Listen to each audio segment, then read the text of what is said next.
Getting hype when I aim up, elevating that game up, stepping up to the competition.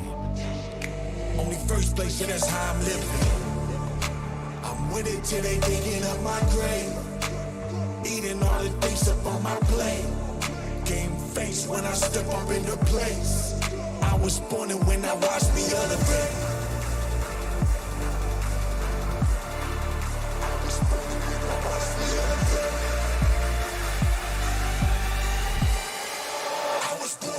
Watch me elevate.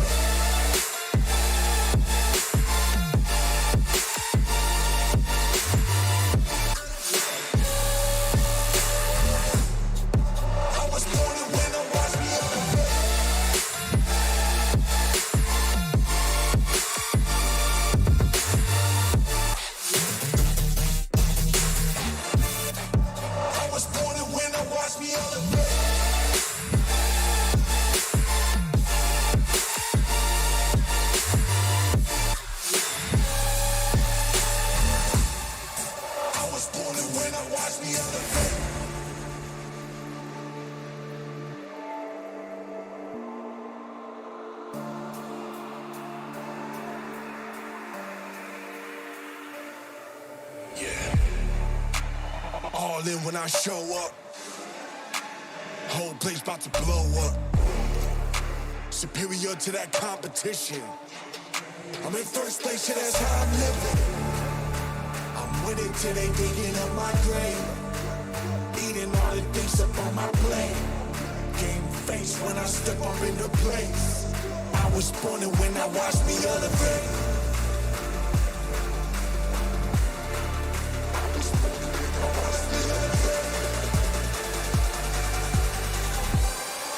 I was born and when I watched me elevate.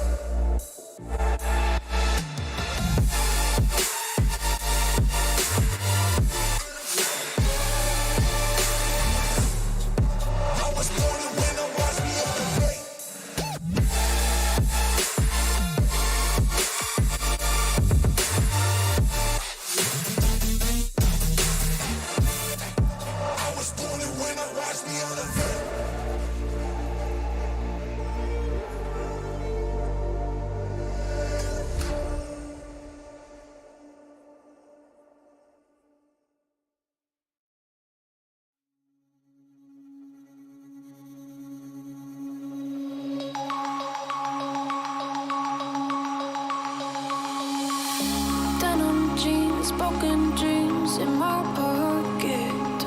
Golden thing round my neck like a.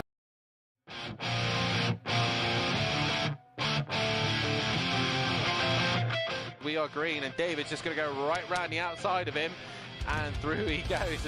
And Gary 131's not too far behind him either. Shane's going to hold it strong on the outside though, but there is Killer Camel on the inside of Overtaker, but it's David who goes right round the outside.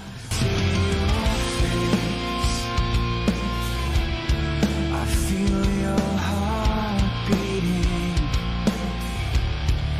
here in this place. Pain has no meaning. I need to know I'm not alone. Now take it home as the night begins to fade away. Gary stays strong around the outside. He's still staying there, and Overtaker losing out, and he's hit the grass. He's gone loose, and now they all come washing their way through.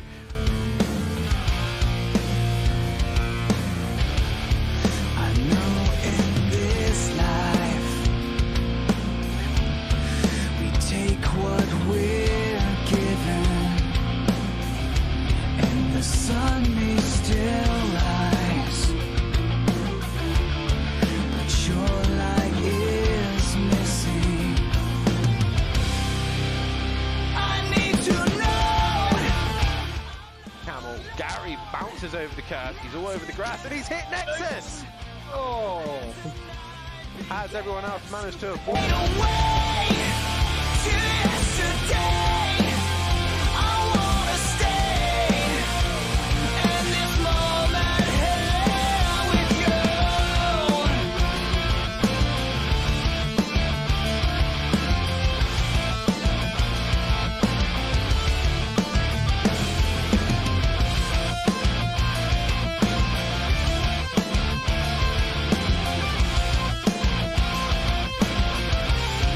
I wish it were clear why you had to go. As Matt is alongside him, and he backs out of it. No, he doesn't. He's still alongside. I'll keep you right here beside me. I need to know I'm not alone. Now take it home as the night begins to fade away to yesterday. David enters the final chicane, exits the final chicane. He comes home to be our third winner here in Pro. David wins round 7 of the championship. Congratulations, a first-time winner here at SimPlay Motorsport. Maximovic is going to come home for P2. Meanwhile, the Bentley have come home to take 2 and 3 of Benno. Stay in this moment here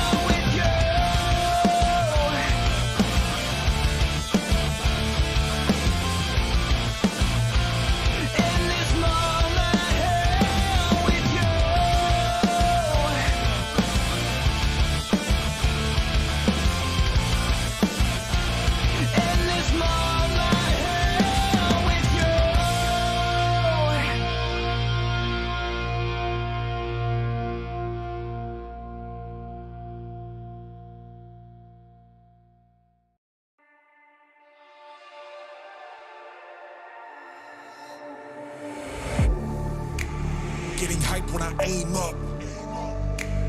Elevating that game up. Stepping up to the competition. Only first place, and that's how I'm living. I'm with it till they digging up my grave. Eating all the things up on my plate. Game face when I step up into place. I was born and when I watched me elevate.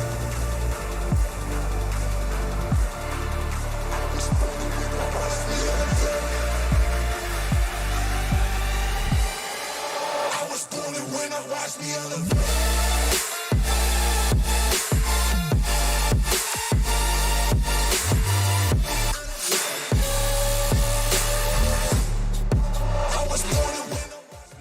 Silva went wide. Now Matt has obviously had to slow down because of it. De Silva defends the inside. Now Ripper is attacking Matt. I was born and when I watched me elevate.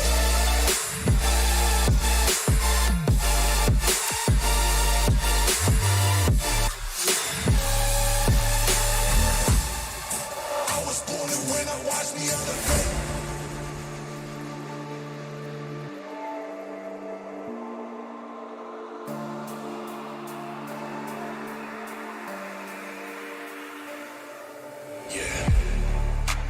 All in when I show up. Whole place about to blow up. Is he going to get the job done? He does. De Silva has had a moment. The Ripper's hit the wall. I'm living. I'm with it till they digging up my... Nexus, Ben, is in P3 at the minute. So keeping his nose clean, he didn't... Oh, he's in the wall. I was born and when I watched me elevate.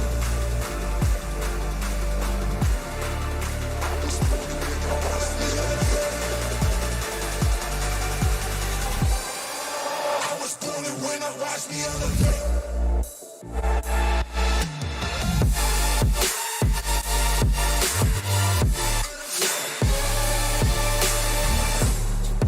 I was born and when I watch me elevate.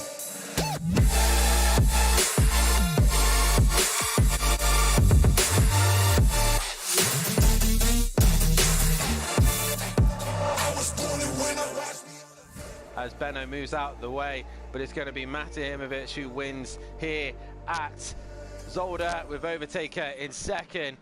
But Breeze is going to come home for P3. Solid points for Breeze there, even though he's got killer. He is on him, but I think Breeze will just hang in there as he comes out of the final corner. Breeze does cross the line and takes third place.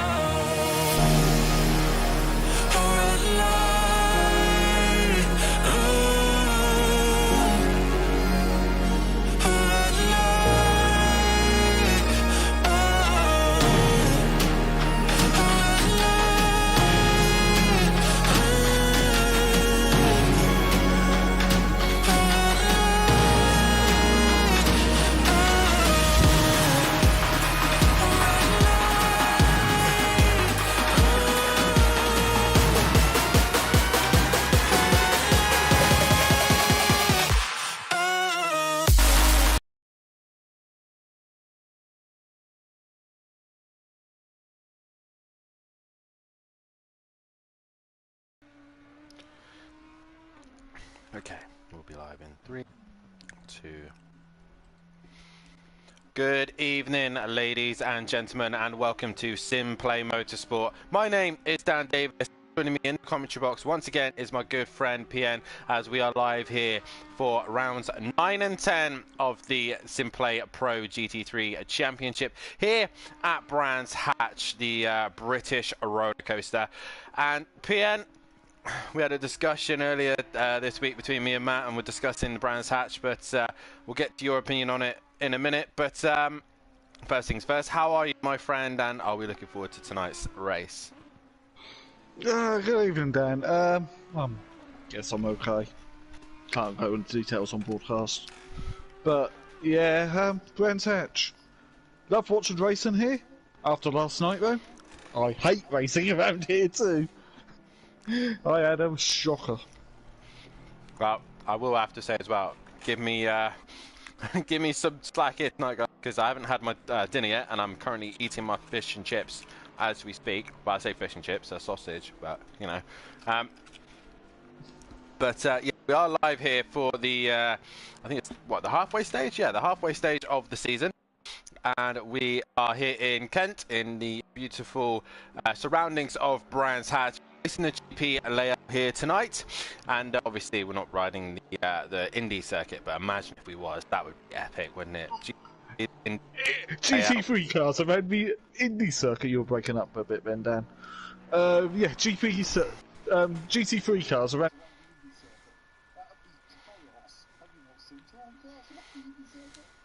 I have indeed. I don't know why I was breaking up then, but hopefully I shouldn't be now. Apologies for the PlayStation screen there. We have had a, well, I say we had a slight server issues a second ago where the server was stopping a lot of drivers getting into the session. So as of right now, everything is running smoothly at the minute. So we'll see how things pan out, but obviously a little bit of panic for us earlier on. But either way, we are ready here to race. Obviously, these guys are going to have a qualifying session, but it's going to be not really going to count for anything because it's just an extended session for them. They haven't been testing in these conditions. So either way, we're here for this round PN, and we're looking currently at Peaceful Explosion in the Honda.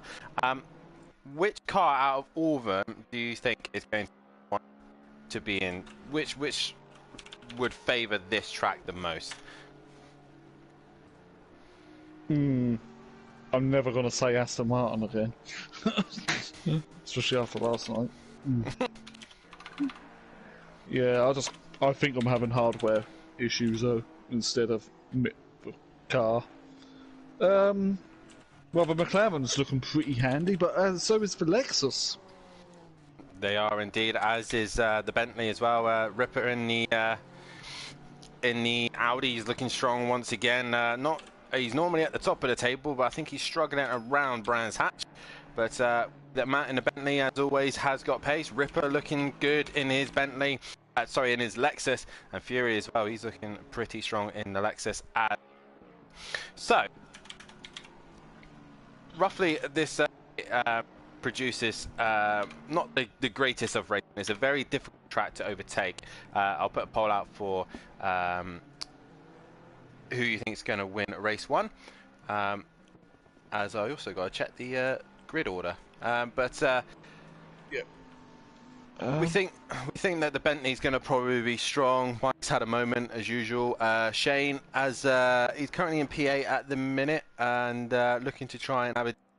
Like he's found some pace, but at the minute the top 9 separated by 1.1 seconds, and around this circuit that's not that much. But it's all about track position. Wouldn't you agree on this one, Ben? If you're in front, it's very, very difficult to overtake. You probably only got 2, maybe 3 good overtaking opportunities, and then again, you do have to be quite far alongside. You've got to be committed once you go for the move, haven't you, around here? You do indeed. You do want to be at the front, really, not in the pack, especially down into Paddock Hill on lap 1. No, you don't want to be there. No. Personal experience. As I get a bit of lag there from the headset, so hopefully I won't have any more issues. I think everything's running fine. I think everything's okay. Fingers crossed. The stream's running fine because I've got it beside me on my million-year-old laptop. Well, if your million-year-old laptop can handle that, then it could definitely. My stream's definitely doing something right. So either way, right. So let's have a quick run of the championship standings as it stands. So into the final halfway of the season, and it is still Ripper leading the way with 44 points ahead of De Silva, who sadly isn't racing here this evening. He is then ahead of Breeze who currently 5th at the minute on track. He's 3rd in the championship and only got a slight lead over Matimovic. He had a very good round in Zolder, actually inherited 2 race wins after it found out that David actually crossed a white line and got himself a 30-second time penalty for that one. So then it comes Overtaker in P5.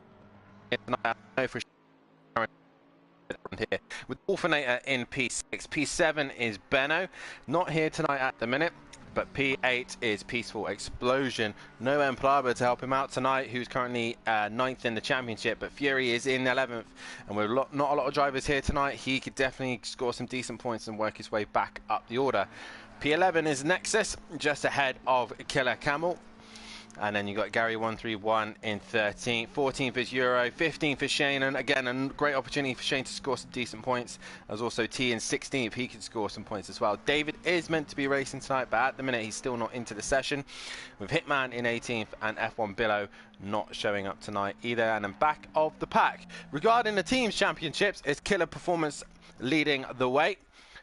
And SimPlay Racing is currently in P2, with Jaeger Motorsport in P3. That's a tight fight between those two, only separated by a couple of points on that one. Then it's the JWB Esports Racing 2 ahead of the #1 team in P5, and then P6 is Teletubby Motorsport with Button Bashers bringing up the rear, and McLaren way out in front with 441 points ahead of Bentley, with Ferrari in 3rd, Porsche in 4th, Aston Martin in 5th, Honda 6th, 7th is Lexus, 8th is Audi, 9th is BMW, 10th is Mercedes, 11th is Nissan, and 12th is Lamborghini, and the Jaguar has scored some points in 13th place position.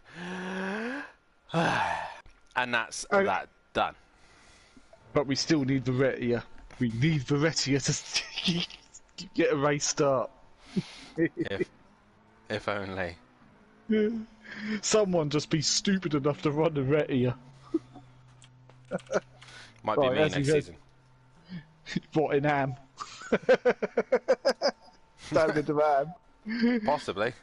As we say hello to Noza, Wolfie, Jacob, which is Hitman, Michael J's, Sutty, Fury's granddad, Benny, and Mr. T's in the chat as well. He is in the chat. He's saying he has no pace, but I feel like pace isn't really the major thing around here. Survival. It is survival. I think as well, you just think what's the best thing for tonight's race, because it is Brands Hatch. Brands Hatch is not really the easiest tracks to overtake or do anything. I will run it, says Sutty. No, he won't. He'll back out of that. What he's going to run is the M6 instead. I don't know why. I'm not sure why we've got a 10-minute qualifying session when nobody's going out to practice. So it is going to be a long-winded session of nothing happening. So even though by the sounds of it there was a car leaving, Breeze. So if Breeze stays out, then we can stay on board with him. But yeah. So regarding the let's have a look at the order for tonight. I keep scrolling right down to the bottom of my Discord, thinking that it's down there. Yeah. Even though in the chat here it says to Pro ignore qualifying, we've messed up with the connection problems, as treat it as like a practice session for race 1, because there's still a grid order. So Breeze is going out. So these guys can do they can go out on track, they can do a bit of practice. It is just technically an extra practice session. But obviously they will have to get into grid order. The grid order would have been David on pole, but he's right, so will be he will start on pole position with Shane in 2nd. Killer Camel will start 3rd, as Nexus will then start. That's the one. Ben/Nexus will start in P4. Fury will start in P5, with Mike start Peaceful Explosion in P6. Wolfinator will start in P7. Overtaker will start P8. P9 will be Matthew. P10 will be Breeze, and bringing up the rear in 11th will be Ripper. So all these guys are out on track. Nexus is out on track as well, and it's definitely going to be an interesting night's worth of racing. And I think the man to keep an eye on tonight, I think, is Killer Camel in that Lexus for race 1. He's near the front. The Lexus looks good round here, and I think this could be a great opportunity for him. Don't count out Fury either. He's also in a Lexus, and he's got a setup that was very quick last night in Pro-Am. A very quick little setup.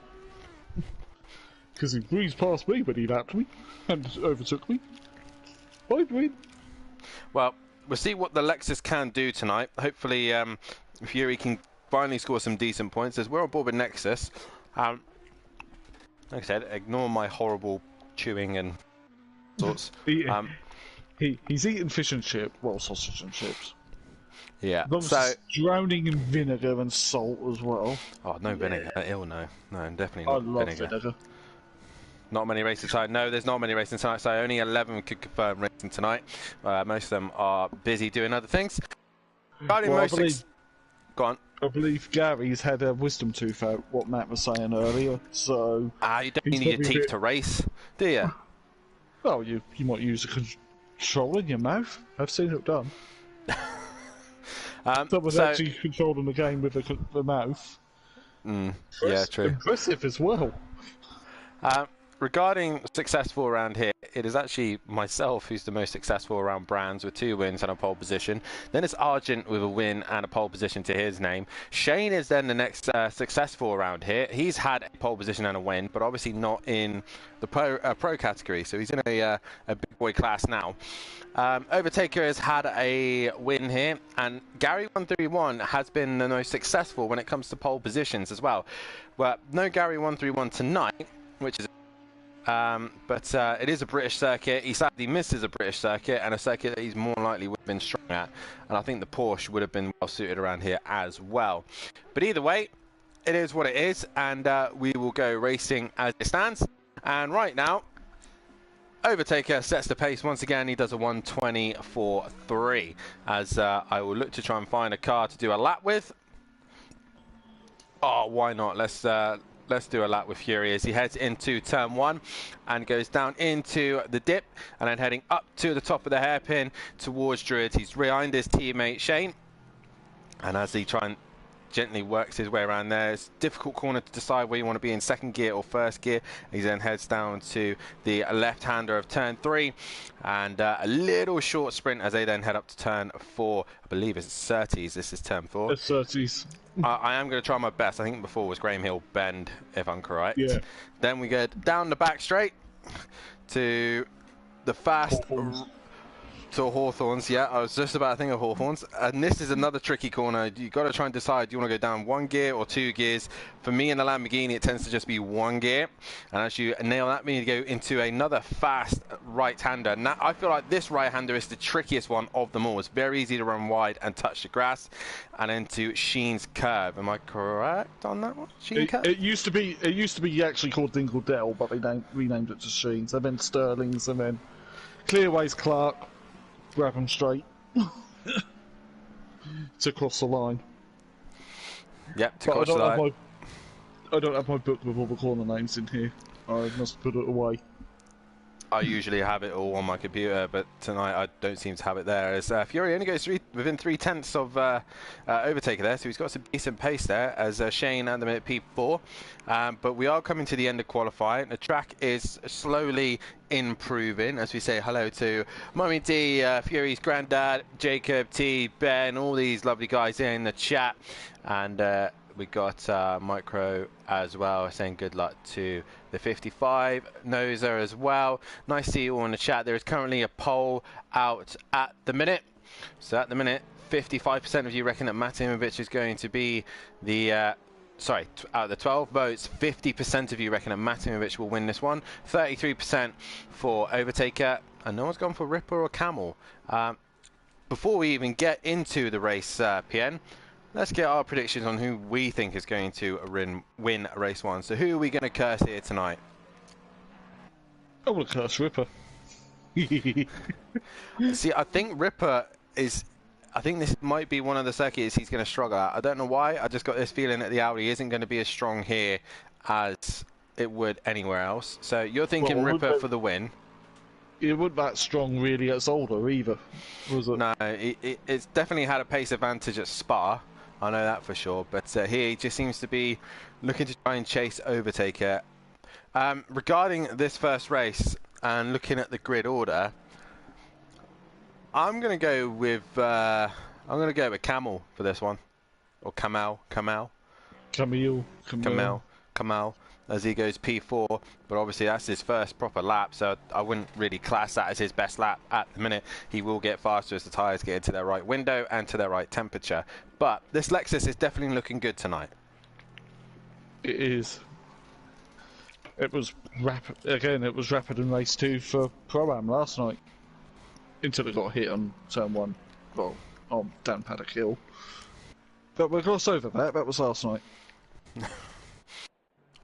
So I said, avoiding the carnage. So Fury tries to ask me a message on my phone, and I can't, sadly. As Ben in the chat says, the Audi is kind of nowhere here, but I still enjoy this track. He did say he was a very big fan of this track indeed. But he's struggling for pace here tonight, as he's currently in the pits. But it is this man who is currently holding the pace at the minute. Overtaker is the fastest man on track. Fury is within 4/10 of him at the minute, but with that line there, he ain't going to go much faster than that. Peaceful goes P3. What does Shane do? He looked like he was on a decent lap, and he will go and stay 6th. He does. If you want to saw this track in its heyday, in the 80s when they raced F1 cars around here, and they were the turbocharged monsters of the time. Yeah, and Mansell took his first win around here, actually, in 1985. He did indeed. That was a fact I mentioned last night that I was reading off of the Brands Hatch website. I've got nothing up here. I just sort of like went, oh yeah, Mansell's first win was here. And its last F1 race was 86. And then it just stayed at Silverstone ever since. Yeah. If we were to get rid of Silverstone as the British Grand Prix, where would you like to see it? Donington. Donington? Donington. Let's be honest, it's the only one that's really able to do it. It's the only other one that's ever hosted a modern Grand Prix. Yes, Snetterton and Alton have had F1 cars race around there, but it's not been an official FIA sanctioned F1 race. Like I say they all man up and go at Thruxton. No, Rockingham Oval. Mallory Park, there you go. Let's go to Mallory Park, where it was... And that really upset the neighbours that moved into the circuit loop, and then complain about the noise. So as Camel crosses the line, no improvement there, so he's still P5. He'll now return to the pits, as will Wolfinator. He's coming now to the final corner. And that's pretty much, well, I say qualifying, that's practice done. And we will now move on to the next session. Go on. Imagine F1 cars around Knock Hill. Keen, I'll drive one. You could technically do it in Project Cars too. Yeah, they're fine, not at all, no problem. I did an IndyCar around there once. I've done an 80s, the Lotus F1 car at Cadwell Park, went airborne up the mountain and went over the barrier. It was like, oops. We're saying like we've driven these cars before, but let's be honest. No one ever allow us to get into these expensive cars. Got a lot of virtual games. I wouldn't fit. Oh shit, I'm on the wrong button. I'm tired. I've had a long day. I'm locked on Wolfie. I'm stuck on Wolfie, yeah. It'll be fine. I'll switch it in a minute. Well, luckily for you, I'm not locked on someone, so that's handy. Right. So reminder, T will start on pole position. So where is T? He is at the back of the pack. I hate these cameras in this game. I really hate them. See, what these guys should have done, which would have been very clever, is get themselves into their qualifying positions in the qualifying session. That would have saved a lot of aggro. T would have gone fastest and then slowly worked their way down. So then Shane go a little bit slower, you know, get that. They had enough time to do it, but hey, we'll deal with what we got. When I used to do league races on GT and we had like fixed qualifying, like where you were designated on the grid, you used to go out, get to first sector, and then you line up behind whoever was meant to be on pole. and then line them up like that, and it puts them in the right order. So we'll see. Maybe we'll figure out one way of doing it the correct way, but we'll find out either way. But a reminder of the grid order: it will be T who starts on pole position, with Shane starting in second. Camel will start in P3 with Nexus in P4. Fury will start P5 with Peaceful Explosion starting P6. P7 will be Wolfinator. P8 will be Overtaker, and P9 will be Matahimovic. P10 will be Breeze, and bringing up the rear in 11th place will be Ripper. Let's see how quickly that these 11 cars can do it, as T is trying to back the pack up as best he can, because obviously they want to do the best job they possibly can, and Shane's gone for some reason, and I don't know why. Shane needs to be behind him, so T needs to work his way through, and I think T is trying to make... I'm not sure what T is doing. He needs to be at the front, so if any of his teammates are here, tell him to do it. Yeah, Fury, if you're listening, or if Tony's not at work, tell Fury he needs to tell Shane to,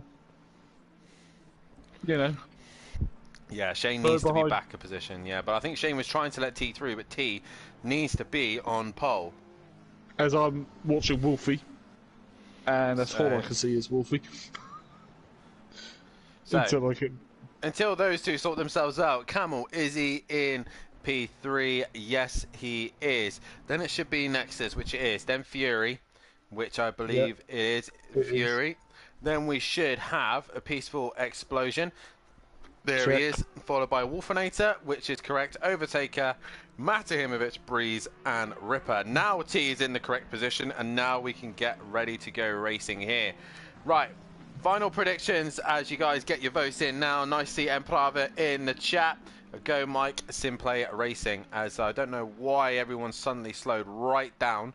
I don't know. It's just, of course, a lovely concertina, but at least the cars are ghosting. Unlike in the F1 game, if you do that, you lose your front. Well, you get disqualified from the warm-up lap. Well, T, you need to carry on, mate. You are on pole, so I've never seen so many races recently where the pole man doesn't want to be on pole. To be honest, so you want to be on pole, all right at the back to avoid everybody around here. Pole to get away, or at the back to just drive past all the accident. Exactly. As Sutty said, when people go 3 wide into turn 1. It works, doesn't it? It didn't work. It didn't work. Right, so now these guys should be getting into double file, and they're not. So that's a good start as well. So we're about to get racing here for round 9 of the season. It's T on pole position with Shane right behind him, and he needs to back the pack up ever so slightly as they all start to get in line. Better late than never, I guess, but all the guys are in position.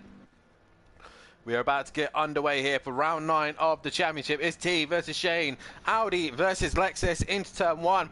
Who is going to get the first win of the night as the race is initialized? And we are green here at Brands, and it looks like Fury's had a decent jump there, but T will lead into turn 1 with Camel on the inside, but Shane's having to go right round the outside.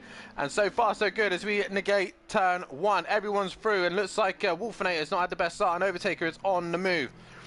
Shane, no, is looking right onto the back of T as Fury is already on the move. He's alongside Camel, but can't seem to find a way through at the minute, while Wolfinator is surrounded by cars as Matimovic is slowly trying to work his way through the order. So far, so good for the start of this race, PN. It is. It's just a pack of Lexi chasing Mr. T right now.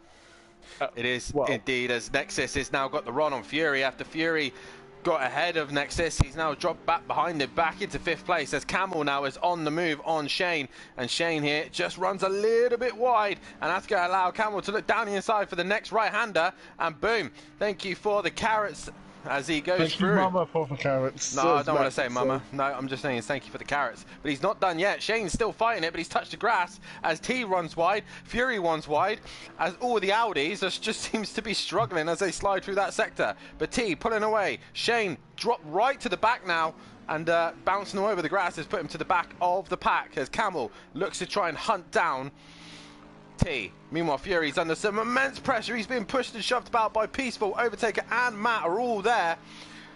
This could end up in tears in a minute. I'm waiting for it. I want to close my eyes, but I don't want to close my eyes and see what happens as he dipped down into Paddock Hill. Well, it did look like Matt and Overtaker did make slight contact as they went up to the main straight, and Matt has worked his way through the order. He's now up into 6th place position.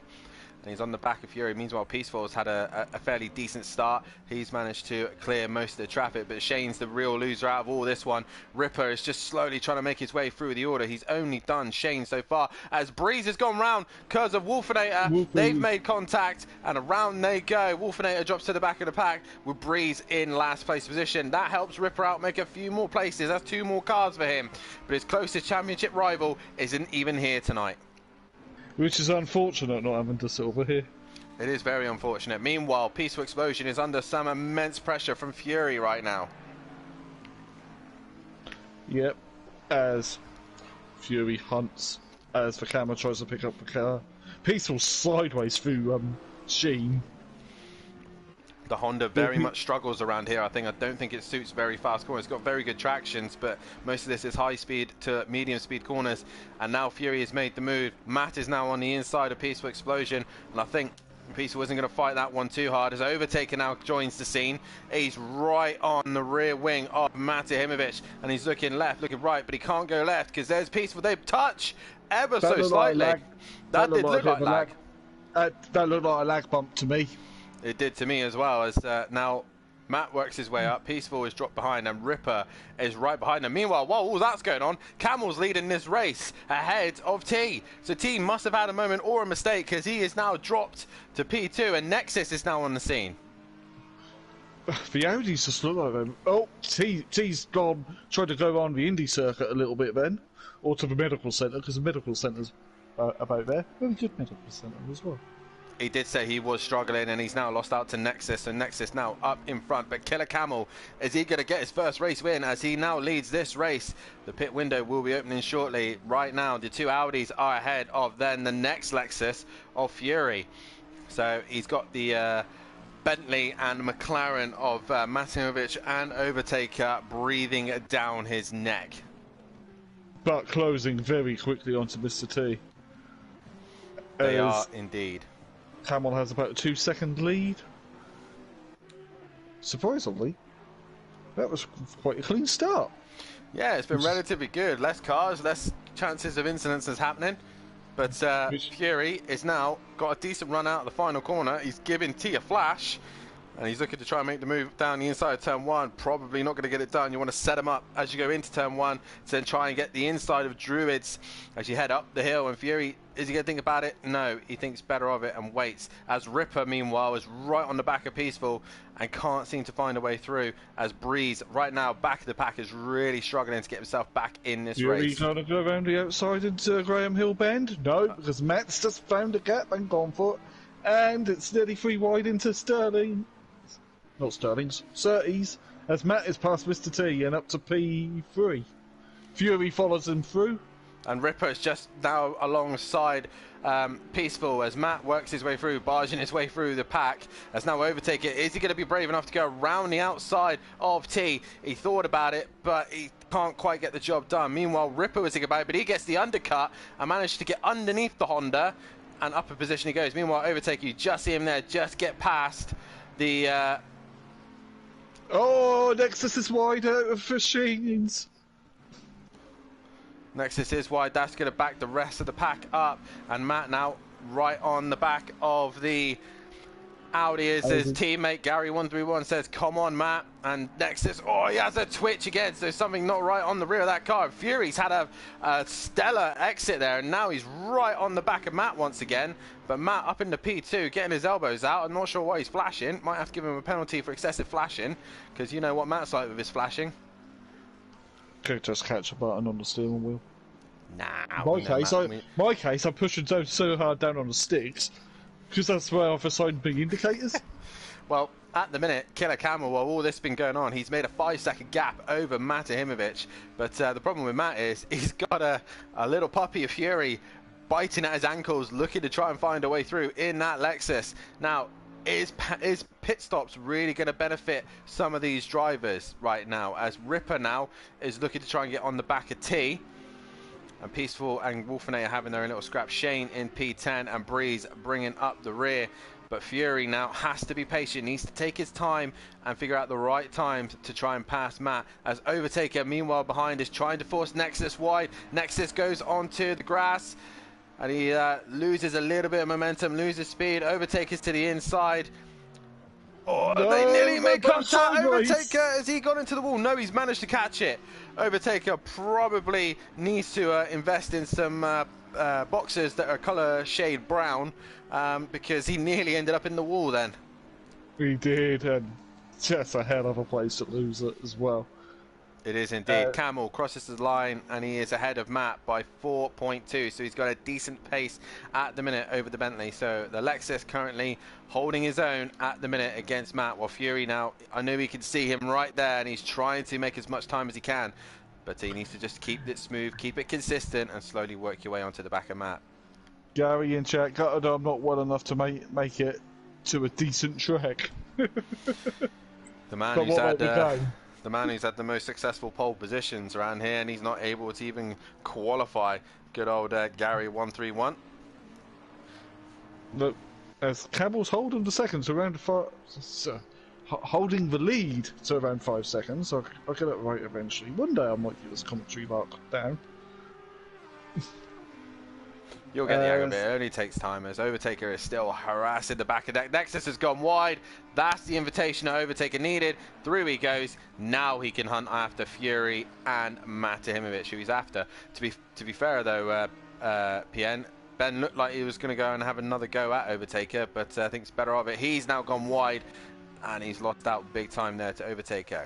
Meanwhile, Camel is actually extending the gap to Matt. It was 4.7, it's now 5 seconds. So Camel on his own in clear air, he's having a whale of a time in that Lexus. He crosses the line. What's the gap now? As Fury is still just able to stick to the back of Matt. It's just stayed at 4.9. So Camel is matching what Matt is doing behind him. So that's good pace from him. Ripper is now onto the back of the other Audi of Nexus. Grease is all over the back of Wolfie coming to the line. The two that came together earlier on in the race as they go into turn 1, and Wolfenator just seems to be struggling here as Breeze is on the back of the pack, which we're shocked to see those guys at the back in the McLarens, because the McLaren look very good round here, and the only one looking very strong in it is Overtaker at this stage. So we'll see what Overtaker can do. Now he's got some clear air, but Camel though is really impressing me at the minute, currently leading the way and has got all the guys covered as it stands. Be interested to see how it plays out once people enter the pits. If drivers have got damage, I don't think Camel has. I don't think Matt has, to be honest.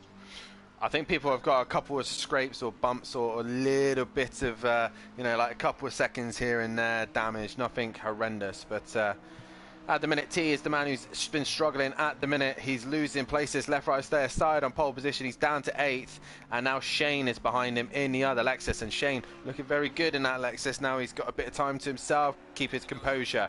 Pit window is open as the leaders have already gone past. Who's going to opt to pit early? Ripper stays out, as does Nexus. Peaceful Explosion opts to pit, and he gets very close to that white line, as does Shane. He's into the pits. Oh, Breeze has dropped it. Breeze has dropped it. Now,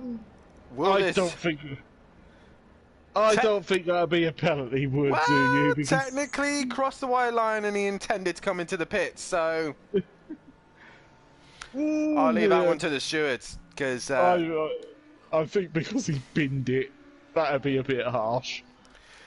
Meanwhile, Camel leading the race. He's actually lost some time this lap. He's a second down on what Matt did previously, so maybe Matt starting to get himself into a groove here. We'll see, but at the minute, Killer Camel still got that buffer at the minute. He's still okay. He just needs to keep it cool, keep it calm, and he probably knows that being here at Brands is very difficult to overtake, and you really do have to have some significant pace to get past the car. Meanwhile, Wolfenator is passing T, because T's got very wide. Into the grass and gravel he goes, and out comes Peaceful Explosion. Let's see if he crosses the white line. Oh, one day I'd love for him to cross that white line so we can get that That'd be ironic, wouldn't it? Imagine, No, imagine. the most ironic one would be me, and I'd be like, yeah, okay. Overtaker, he just comes in and just avoids the white line, so Overtaker is into the pits. Meanwhile, Shane is on his way out, as is Breeze, and they all cleared, no problem. Nexus is in. Through comes Wolfinator, he stays out, as does T, and that's everybody who is coming in for a pits. Now, Fury has had a problem here, because he's now got his teammate and Breeze in front of him, while Matt has pulled away.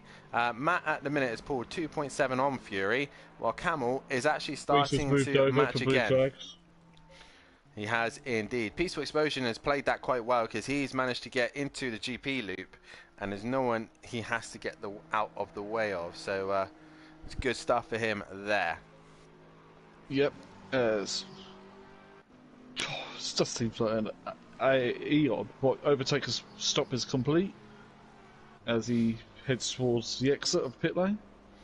And we'll see if he crosses that white line. It's very simple, easy exit here, so no problems there. As Nexus will be dropped now, and he will be. There he goes. You would have thought after 9 races they would get don't touch them lines, wouldn't you? Well, it depends really. It's very easy to understeer the car and run it wide and touch that white line, so it's very easily done as Matt comes into the pits. Matt's in. Is that technically crossing a white line? It's not the entry part, is it? It's just Brands Hatch just stupidly tight chicane into pit lane. For those who have hit it, we will go to Joey 131 last season and Keegs on Tuesday. In the Jag. Matt's up to pit here. Now, the man I think he's covering is Overtaker, because Overtaker came into the pits. Now Overtaker has clear air. He has got some decent pace in that McLaren. So his Peaceful Stepdad says in the chat, good evening everybody, good luck tonight, Gary Orthrow, get well soon. But Killer Camel has stayed out. Fury's got a little bit of buffer with cars behind him. Has Matt pitted to cover Overtaker? Because Overtaker is now in the final corner. He's now in the clearways, and Matt's gone green, and he will be released now. There is Overtaker. Yeah, I think that was to mainly cover Overtaker. That gap looks smaller than it was before for pit stop, so a lot smaller. There's no Lexus in the way. There is no Lexus, so if anything, Fury now has allowed Overtaker to jump him.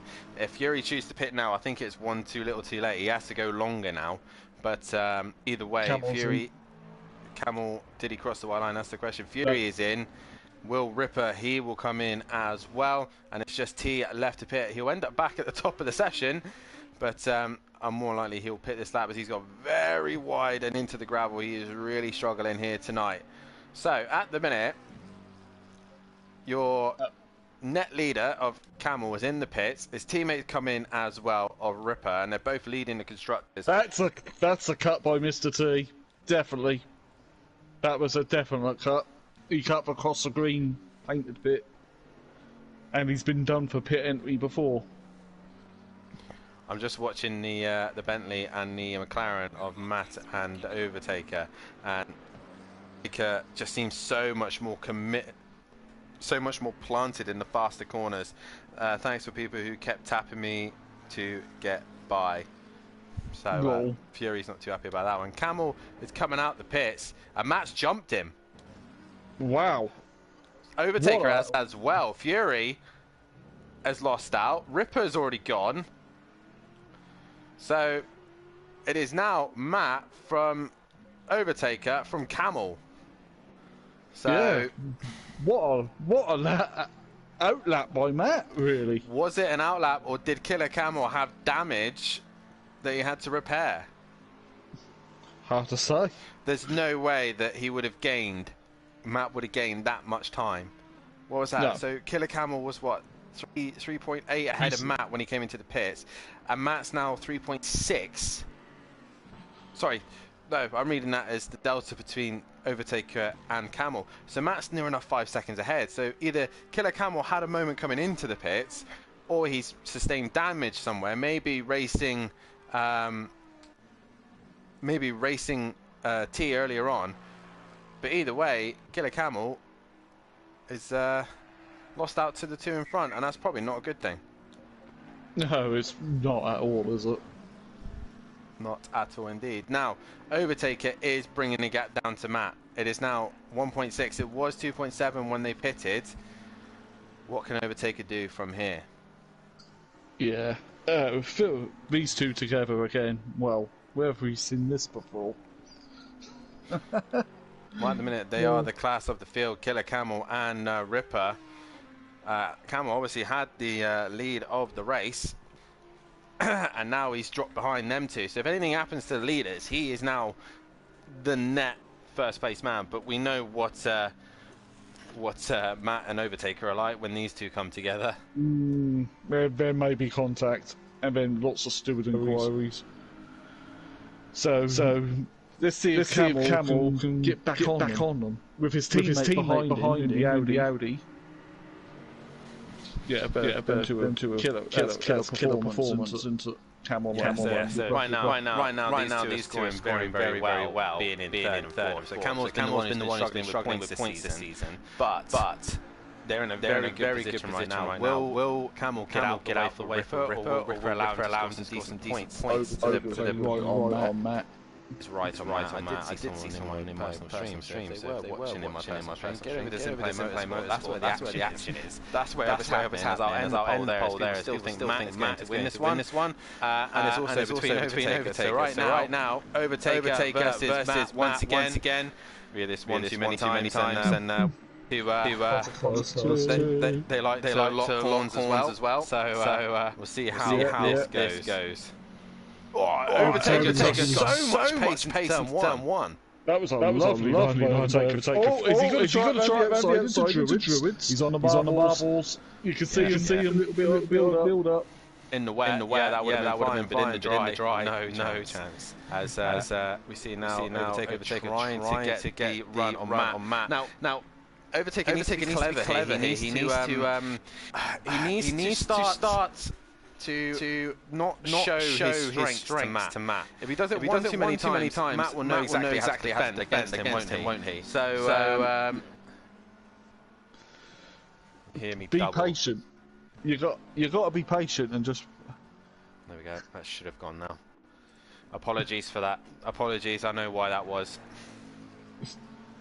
Yeah. Overtaker's now got to be really patient to get past Matt, and just wait for either Matt make a mistake or the gap is there. Because again, narrow circuit, very hard to overtake. As they head towards Clearways and Clark. Hopefully it should have been changed now. Hopefully you shouldn't be able to hear it twice. Hopefully. Oh, I'm panicking now. Hang on. I'll just mute mine quickly and then bring it up, see if I can hear it. It should be cleared now, hopefully, because I know what was wrong. So I need to find a better way of running this system. But either way, you should be able to hear us nice and clearly now. Overtaker right now, like we've been saying, he doesn't want to show his hand straight away to Matt, even though he's caught right onto the back of the Bentley. He doesn't want to show where his strengths are. All good? I think so. I believe it. I believe it is, yeah. I know what I did.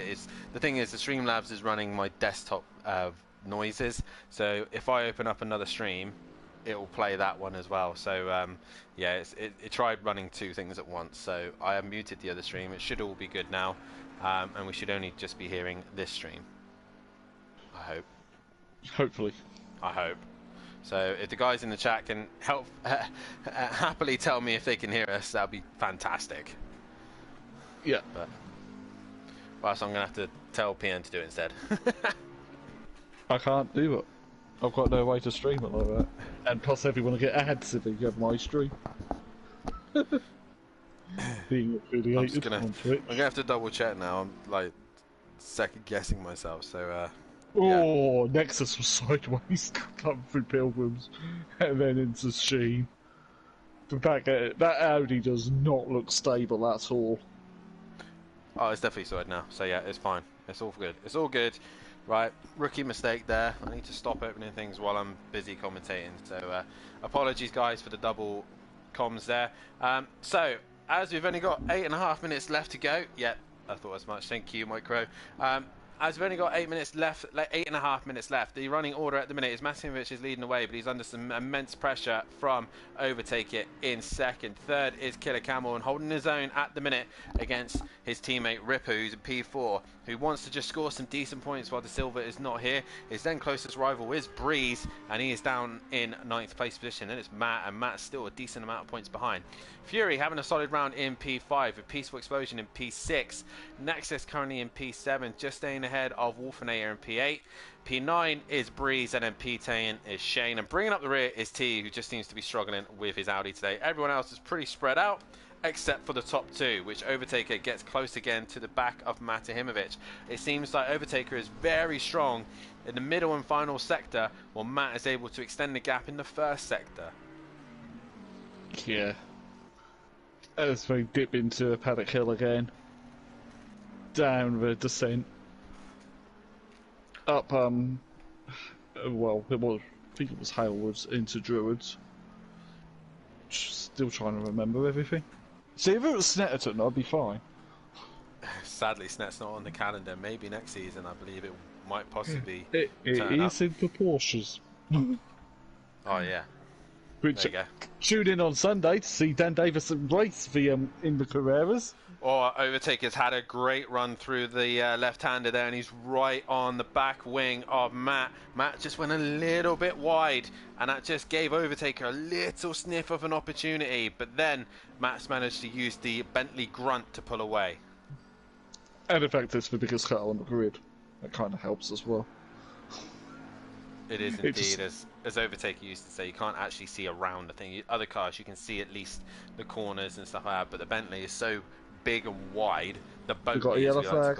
Oh, I believe Mr. T's returned to the pits. As long as he gets back out, and not, if not, it will be down as a retirement. Yeah, he needs to at least cross the line to finish the race, so he doesn't get a qualifying ban for next week, which is Kyalami, I believe, is the next round of the season. And, it is. And he's left.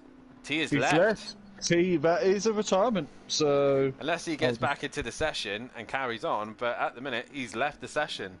So, if he doesn't come back in, he'll be carrying a qualifying ban for Kyalami next time out. He will indeed, as I am just making a note. So Ripper has now slowly started to work his way onto Camel, but I don't think much is going to change here. I think these two are just going to follow one another home.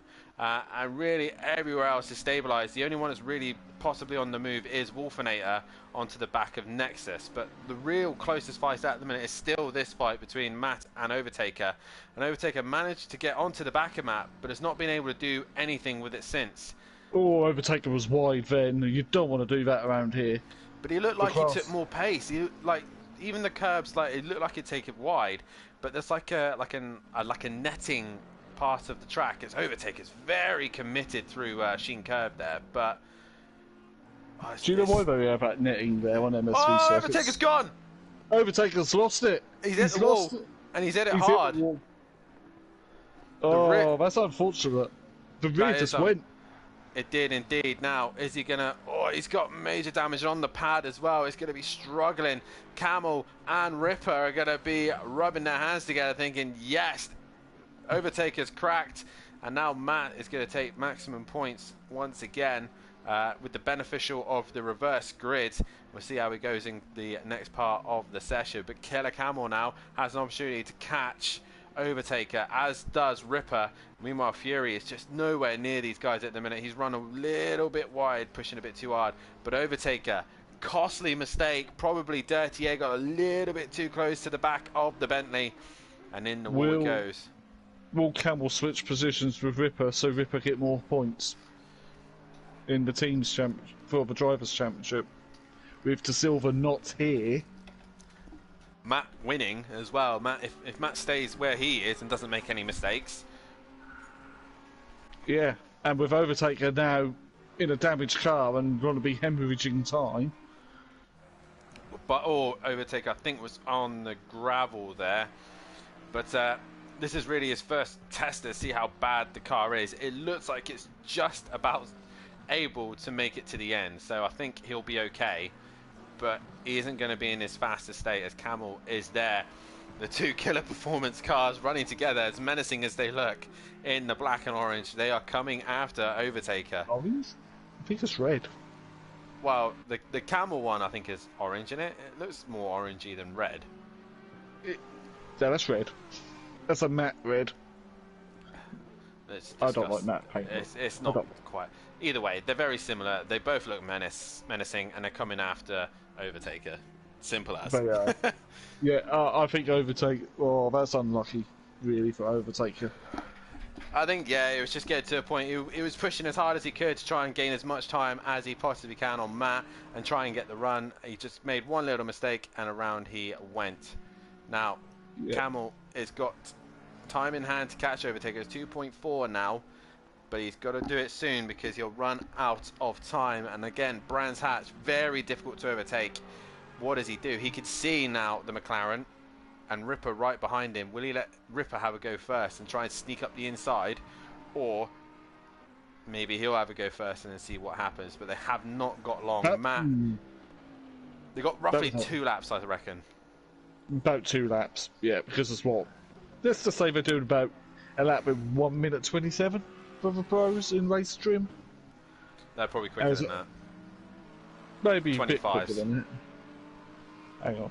They'll be in the 25s, I reckon. Matt said he's managed to dip in the 24s. 24.9 for Matt. So yeah, two laps to go. I've just went into drive just so I could see what the lap times are doing. Overtaker's still doing 26s. That's impressive for a car that's Ben. But he was probably doing mid 24s is what he was probably doing. So the pace he had, he was definitely faster than Matt. And if Matt's in the high 24s, Overtaker was probably in the mid 24s. So Fury's down into the 27s. Yeah, so the Lexus has either dyed its tyres or the Fury's just pushed it a little bit too hard. Maybe contact wall, we don't know what's happened. But either way, Camel is now 1.5. It's taken him a while, though, to catch Overtaker. And if anything, Ripper is now onto the scene more than Camel is onto Overtaker. So Overtaker, at this rate, the way he's going at the minute, he might just hang in there for P2. But if Ripper gets let go, I reckon he can catch him pretty quickly. But yeah, it's one thing to catch, it's another to pass, as the famous words from Murray Walker. Oh, the greatest commentator ever. Not even me. Not even me. I'm upset. But it's Murray Walker. As Matt now exits the final corner to start his final lap here, he will go onto the final lap. Camel now, is he within striker distance? No, if anything, he's lost time to Overtaker, I would say. 1.3, so Overtaker towards the line. What does he do? Oh, it's 9 tenths. He's within 9 tenths, but he's running out of time. Overtaker seems to be struggling, I think, with left-handers. So luckily, most of this track is primarily right-handers, so he's okay. But he's definitely struggling. He is, and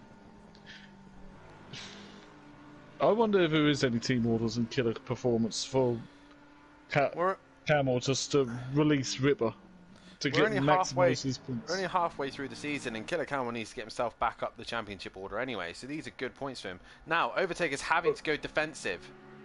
Yeah, he is.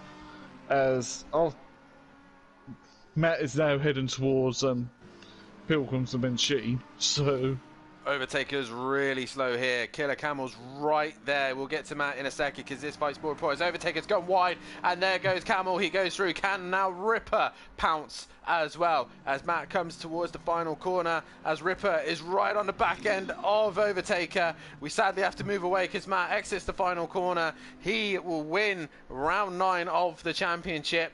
Congratulations to Matt on that one, but we have to look back to the scrap behind him. Ripper is going to try and do the undercut as Overtaker is probably going to understeer wide. I think he's going to hang in there, but Camel probably his season best so far. He comes home for 9th. Ripper, meanwhile, onto the line. Overtaker just hang in there. Just as Fury is going to come home for P5. He'll be happy with that. Good points for him. as Peaceful Explosion is coming into the final corner. P6 for Peaceful. That's Yeah. not a bad result for Peaceful. Yeah, tonight. decent points for him. So he'll come across the line fairly. Not much going on for him, as Wolfinator did manage to get Nexus earlier on, but we sadly missed it because Matt and Overtaker was really scrapping hard, as Nexus nearly losing out to Breeze at the end there, finishing 8th and 9th, and Shane coming home in 10th place. But either way, all these boys will be scoring decent points. But Matt Imovic wins the race, and T obviously never returned, so he will now take a qualifying ban into the next round of the championship, which will be at Kyalami. And the yellow curb of doom that launches your car into the wall. I'm so gutted I can't race Kyalami, but either way, it is what it is. Right, so as these guys have a short break and get themselves recovered, ready for race 2, we'll be back in a few moments' time. So while you can, grab a drink, grab some food, have a little pee break, whatever you need to do, and meet us back here in a few moments' time for race 2. But Matinovic wins race 1. Killer Camel in second place, his best result yet, and Overtaker just.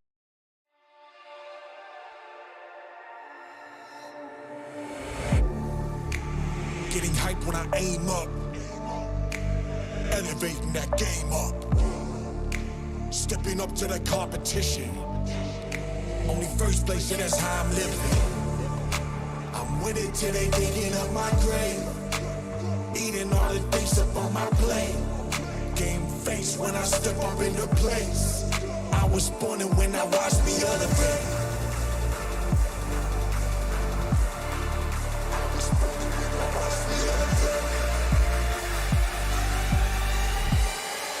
I was born and when I watched me elevate.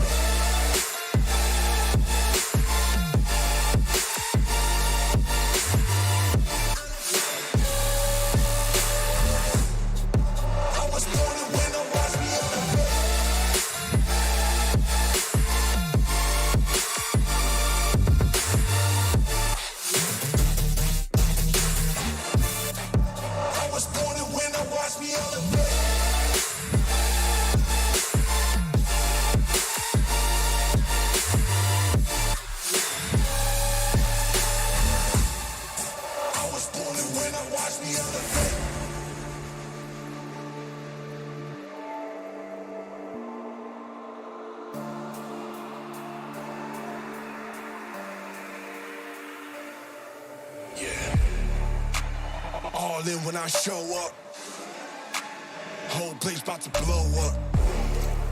Superior to that competition. I'm in first place, yeah, that's how I'm living. I'm with it till they digging up my grave, eating all the things up on my plate. Game face when I step up into place. I was born and when I watched me elevate.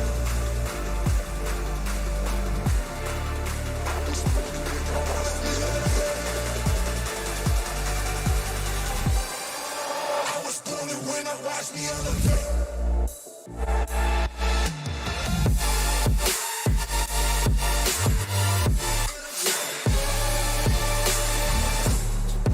I was born and when I watch me elevate.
hands laid on the carpet. Eye to eye, glistening. No, I saw it. I saw it. You're golden, golden. Honestly, you know it. Me onto the street like at the young, so I could show you. You're golden, golden. Honestly, you're glowing.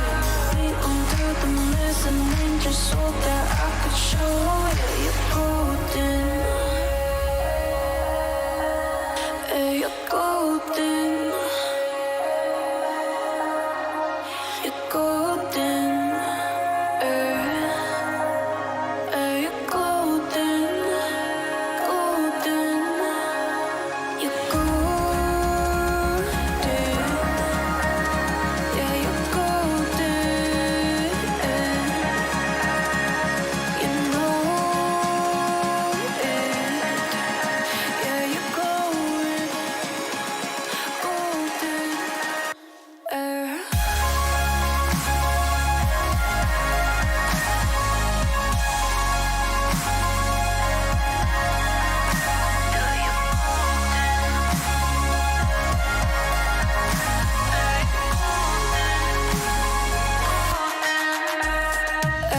Golden, golden. Honestly, you know it. Me under the street or at the end, so I could show you. Golden, golden. Honestly, you know it. Me under the golden. Hey, you're golden. You're golden. You're golden. Golden.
Getting hype when I aim up. Elevating that game up. Stepping up to the competition. Only first place, and that's how I'm living. I'm with it till they digging up my grave. Eating all the things up on my plate. Game face when I step up into place. I was born and when I watched me elevate.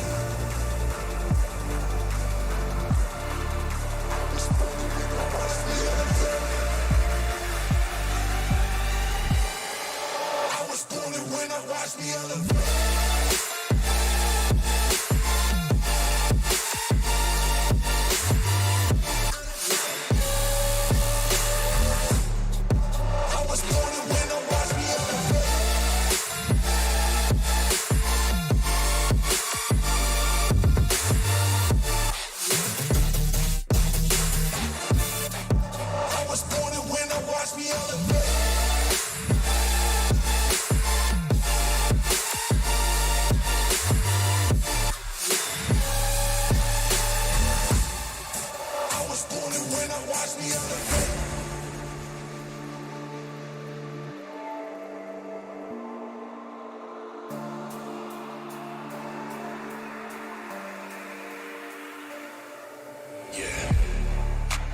All in when I show up.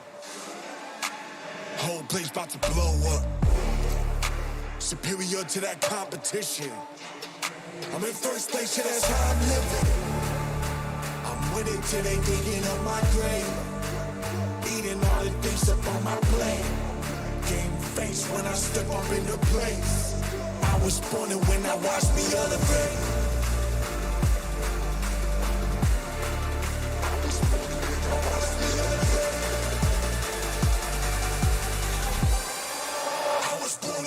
Watch me elevate.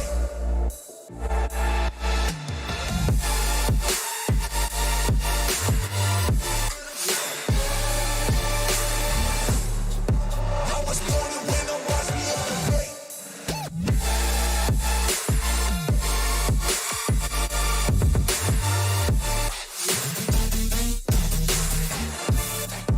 I was born and when I watch me elevate.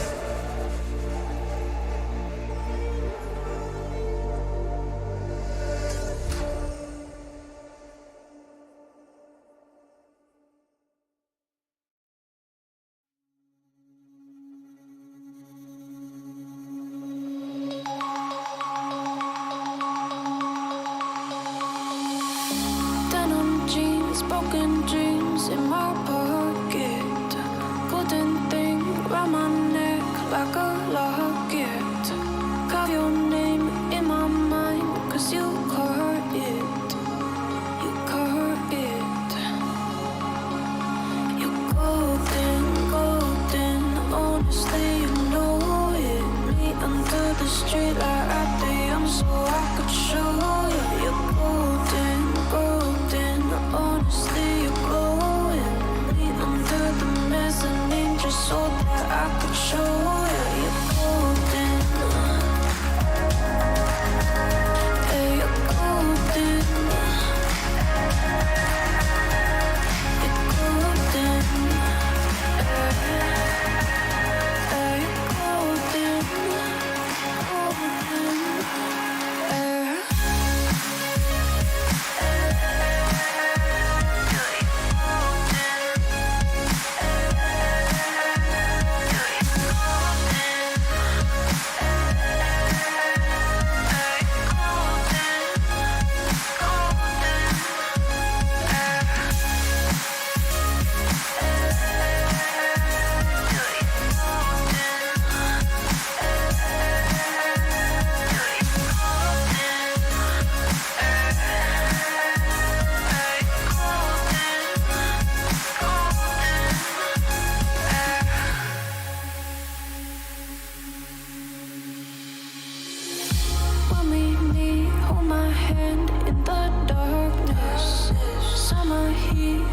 Lay on the carpet, eye to eye, glistening.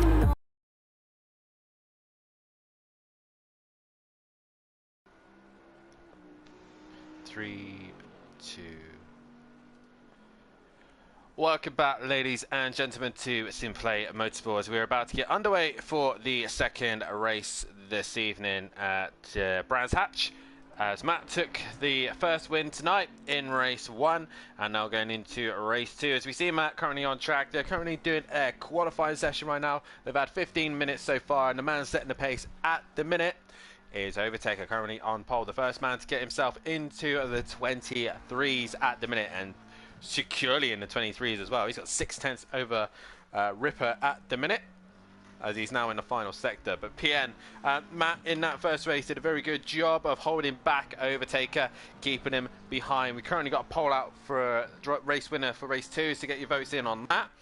But let's talk about Matt's performance. He was very well controlled second half. Obviously had to work his way through the pack. Camel did all the work in before, putting himself in a very good position, but sadly lost it. Was Overtaker goes even faster, 23.3. That's a decent lap time around here. So Matt did a fantastic job of keeping this man behind him. He did indeed, and well, look at Overtaker's pace now. He is absolutely flying in that McLaren. And on a pad, let's remind everyone, he's a pad user. He is indeed, as Ripper comes to the line and no improvement, so he's struggling to find the pace, as Camel currently is P3, so him and his teammate Ripper are up there with them. Fury only P4, Breeze currently P5 at the minute. So guys, get your votes in on who you think's going to win this one, and more importantly, if you haven't done so already, please hit that like button, subscribe to the channel, and hit the bell to be notified so you don't miss a single action here at SimPlay Motorsport, because we have got some fantastic things coming your way. And obviously PN's mentioned it briefly before already, but we do have the debut of the British Super Cup Championship. The Porsche Super Cups will be hitting the track this Sunday.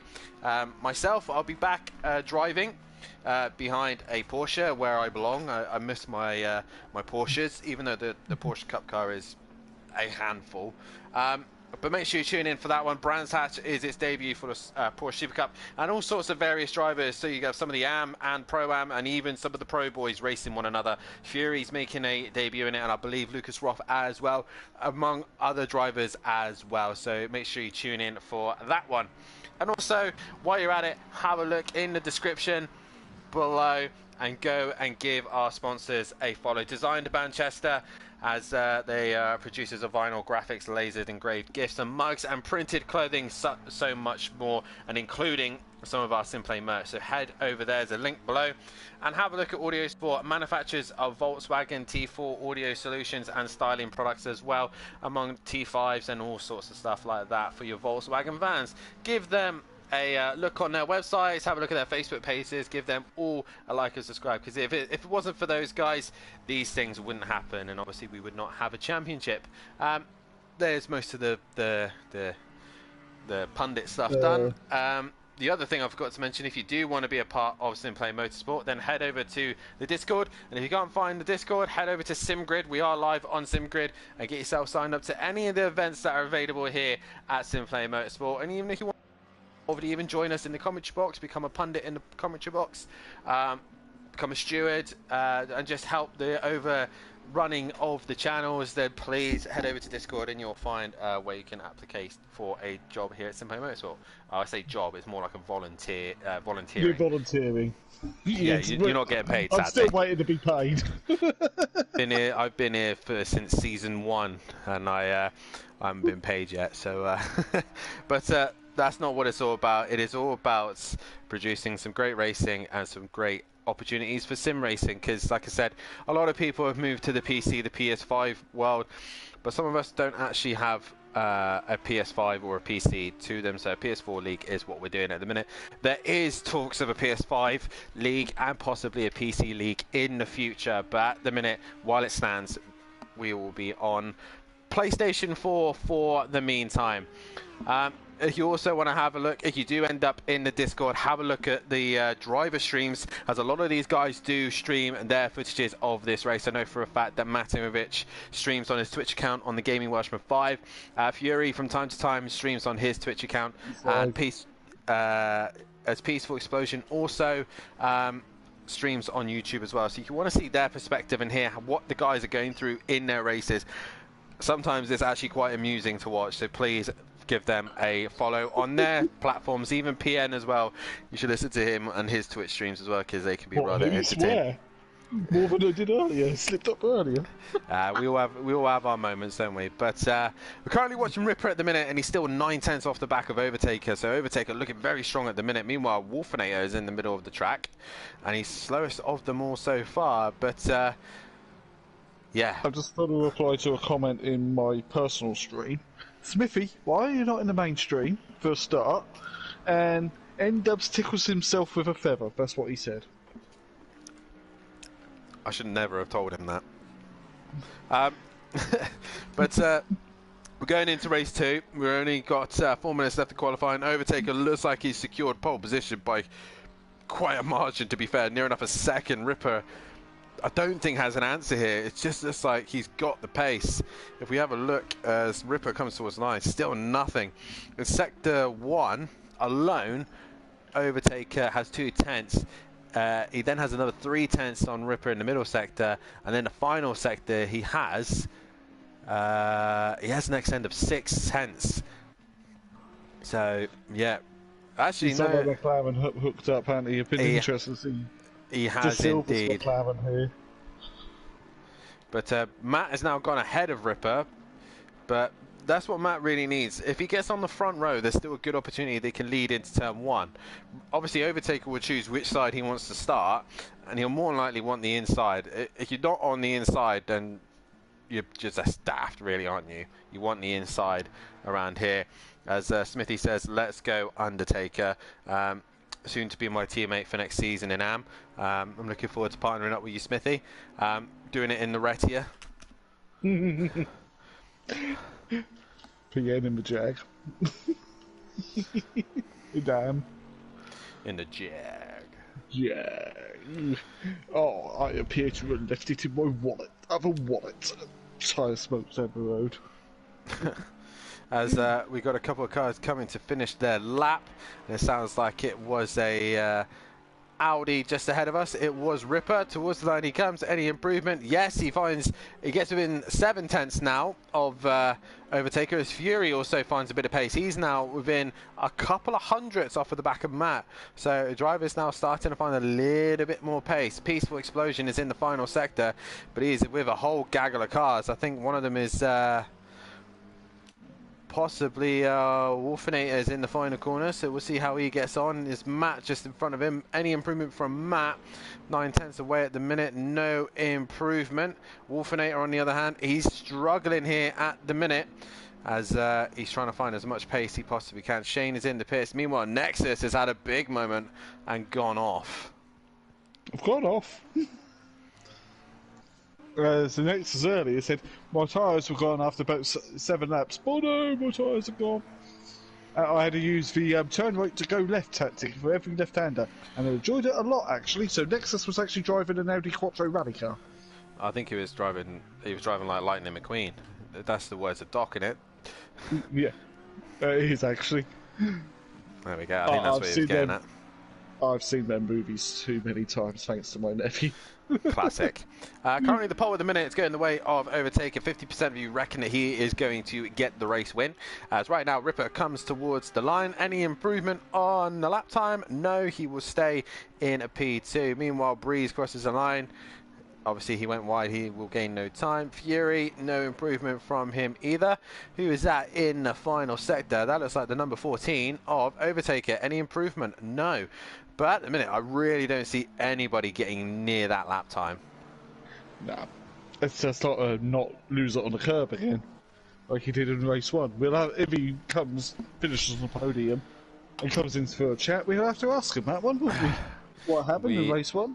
We will indeed. A reminder to the drivers, if you are in the top 3 and you end up on the podium, then please help yourself into the commentary box. If you need an invite, then let me know and I will drop you an invite. Matt, now obviously winning that last race now puts him on 41 wins, and he's slowly but surely trying to catch me. He's only 9 away from reaching 50. So this next closest is Fury. If Overtaker wins tonight, he'll make it to 21. Fury will go to 30. 6. Peaceful Explosion, where is he on this list? Ripper currently on 4. Where is Peaceful? Peaceful. I know, but I think he's only had 1. No, Never, he's had 2 never. race wins. He's had 2. I've never won a race in SimPlay.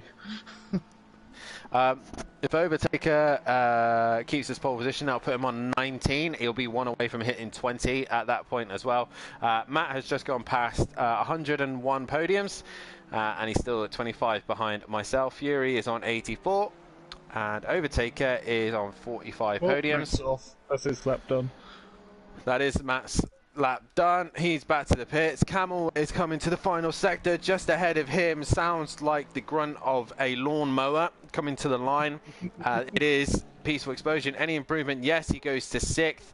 Camel now towards the line. He will stay 5th, and it is all down to Nexus, but he will not complete his lap time, and that is it. Overtaker makes it another pole position for himself. That is 19 here at SimPlay Motorsport, and he done it in the McLaren, and I think he's already demolished the lap record for qualifying around here. What could be last season?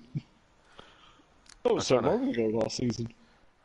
It was. I'm trying to find where all the data is. I've lost it all. I'm on the correct cameras this time. As am I. I got the Project Cars list, I think. I don't know if that's...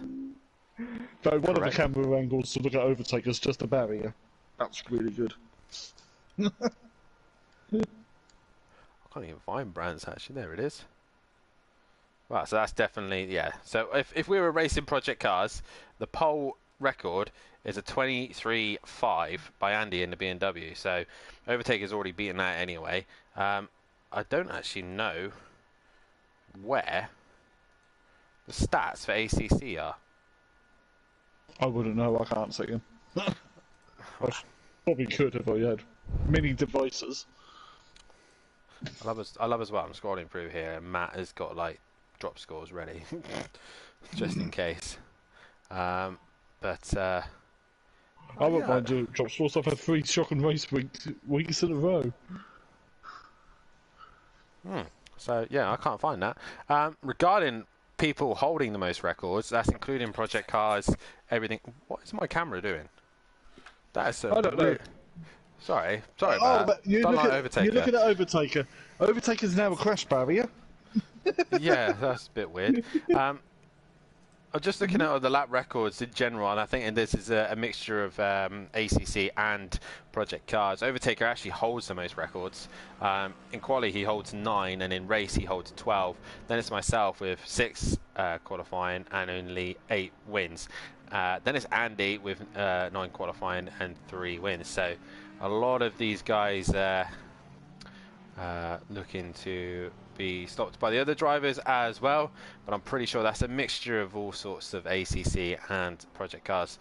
And we are about to get underway as we start the formation lap. It is Overtaker on pole position, as he will start from the front row. He'll have Ripper alongside with him, with Fury in 3rd. 4th will be Matahimovic. 5th will be Killer Camel. 6th will be Peaceful. 7th will be Breeze. Nexus is 8th. 9th is Shane and Wolfinator in 10th. All these guys have got great opportunity of scoring points. And speaking of Furby, little Fury, his mum's in the chat. Nice to see Fury's mum in the chat. And we are about to get underway for the final race of the night, and I was going to say the final race of Brands Hatch this week, but it isn't going to be. It isn't. We've got 2 more to go.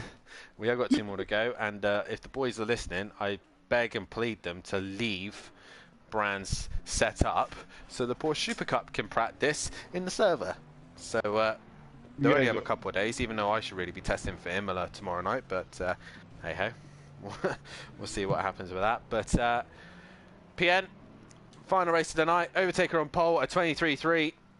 He looks like he could probably have this one, don't you think? Or do you think someone else is going to be able to get him? He does, doesn't he? Yeah, it's just a shame it's that McLaren and not the 650S.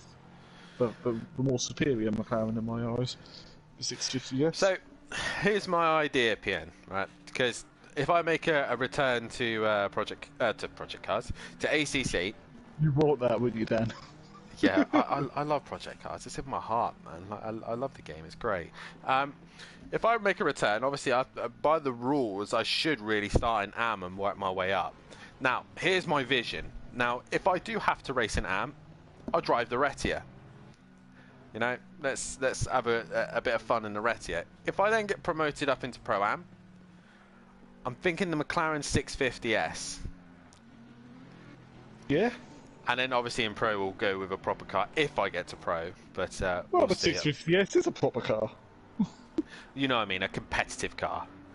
As we're already in double file, so great job from these guys. Overtaker is on pole position. Ripper is in second. Who is going to take the win here? Overtaker obviously clearly wanting the inside. Who is going to win the second race tonight? Is it going to be more difficult for Matt now as he's got fast cars all around him? Hit that like button, subscribe to the channel. And here we go. I think this is actually a better start than we've ever had. But Overtaker to the line now. We are green here for the round 10 of the championship. Overtaker leads into turn 1 as Fury and Ripper go side by side. And Fury sends it into turn 1. He gets the job done. And now Matt is under pressure. Camel's down the inside. Nexus is down the inside as they all go into turn 1. Camel's going to try and hold it strong. Meanwhile, Wolfinator is there. So Matt went from being at the front of the pack to now near enough at the back of the pack as Nexus goes wide after contact with Breeze. As Killer Camel is still fighting with Matt Imovic. Meanwhile, Fury has split Ripper and Overtaker. Ripper will not be liking that because he'll miss the opportunity to try and attack Overtaker while his tyres are cold. Matt has cleared Camel once again, and Shane has managed to jump Nexus as Wolfinator works his way to the front of the pack also. But it is Overtaker from Fury, from Ripper, from Breeze, from Killer Camel, from Matt from Killer Camel, Peaceful, Wolfinator, Shane and Nexus as they all fly through the middle sector. Into Shane's. Oh, Overtaker was wide. Fury was on the inside. Yeah, Fury clobbered that curb quite hard and it really affected his car ever so slightly. Then he just was asking me in the break, how can I improve my car? Because he was struggling with temperatures in the front right. Sorry, the front left, I think he was on about, and his pressures were quite high. It was set to 28.1, and look at him already. He's on the back of Overtaker, sticking with him as well. Come on, Fury. Not being biased or anything, but come on, Fury. Winning the Lexus. Have we had a Lexus win? No, we've not. We've only had 3 winners. That's all we've had in Pro. As Matt defends the inside for Breeze as they're making a move on him, as Killer Camel drops a little bit of pace and has got Peaceful right behind him. Wolfinator is keeping Shane and Nexus ahead of him, but Overtaker might have his hands full because Fury with this refreshed Lexus looks like he's got a little bit more pace, especially in these optimum conditions. I couldn't say it, Ben, either. I could say it. No. You're a right pair, aren't we, Dad? Definitely. So it would be nice to hear Fury on the podium once again in that Lexus. He's been having on and off races with it. He seems to be struggling one round from another, but either way, he's been looking good here in this race so far, and he's sticking with Overtaker. Camel had to look at Breeze then. I don't know if he's ahead. Oh, come on, Cameras. No, Camel's still behind. Peaceful's one really wide there. Push a little bit too hard through the right-hander of that horrible curb, and that's allowed Wolfinator to get a great run on him, but I think he had to lift ever so slightly because Peaceful was struggling.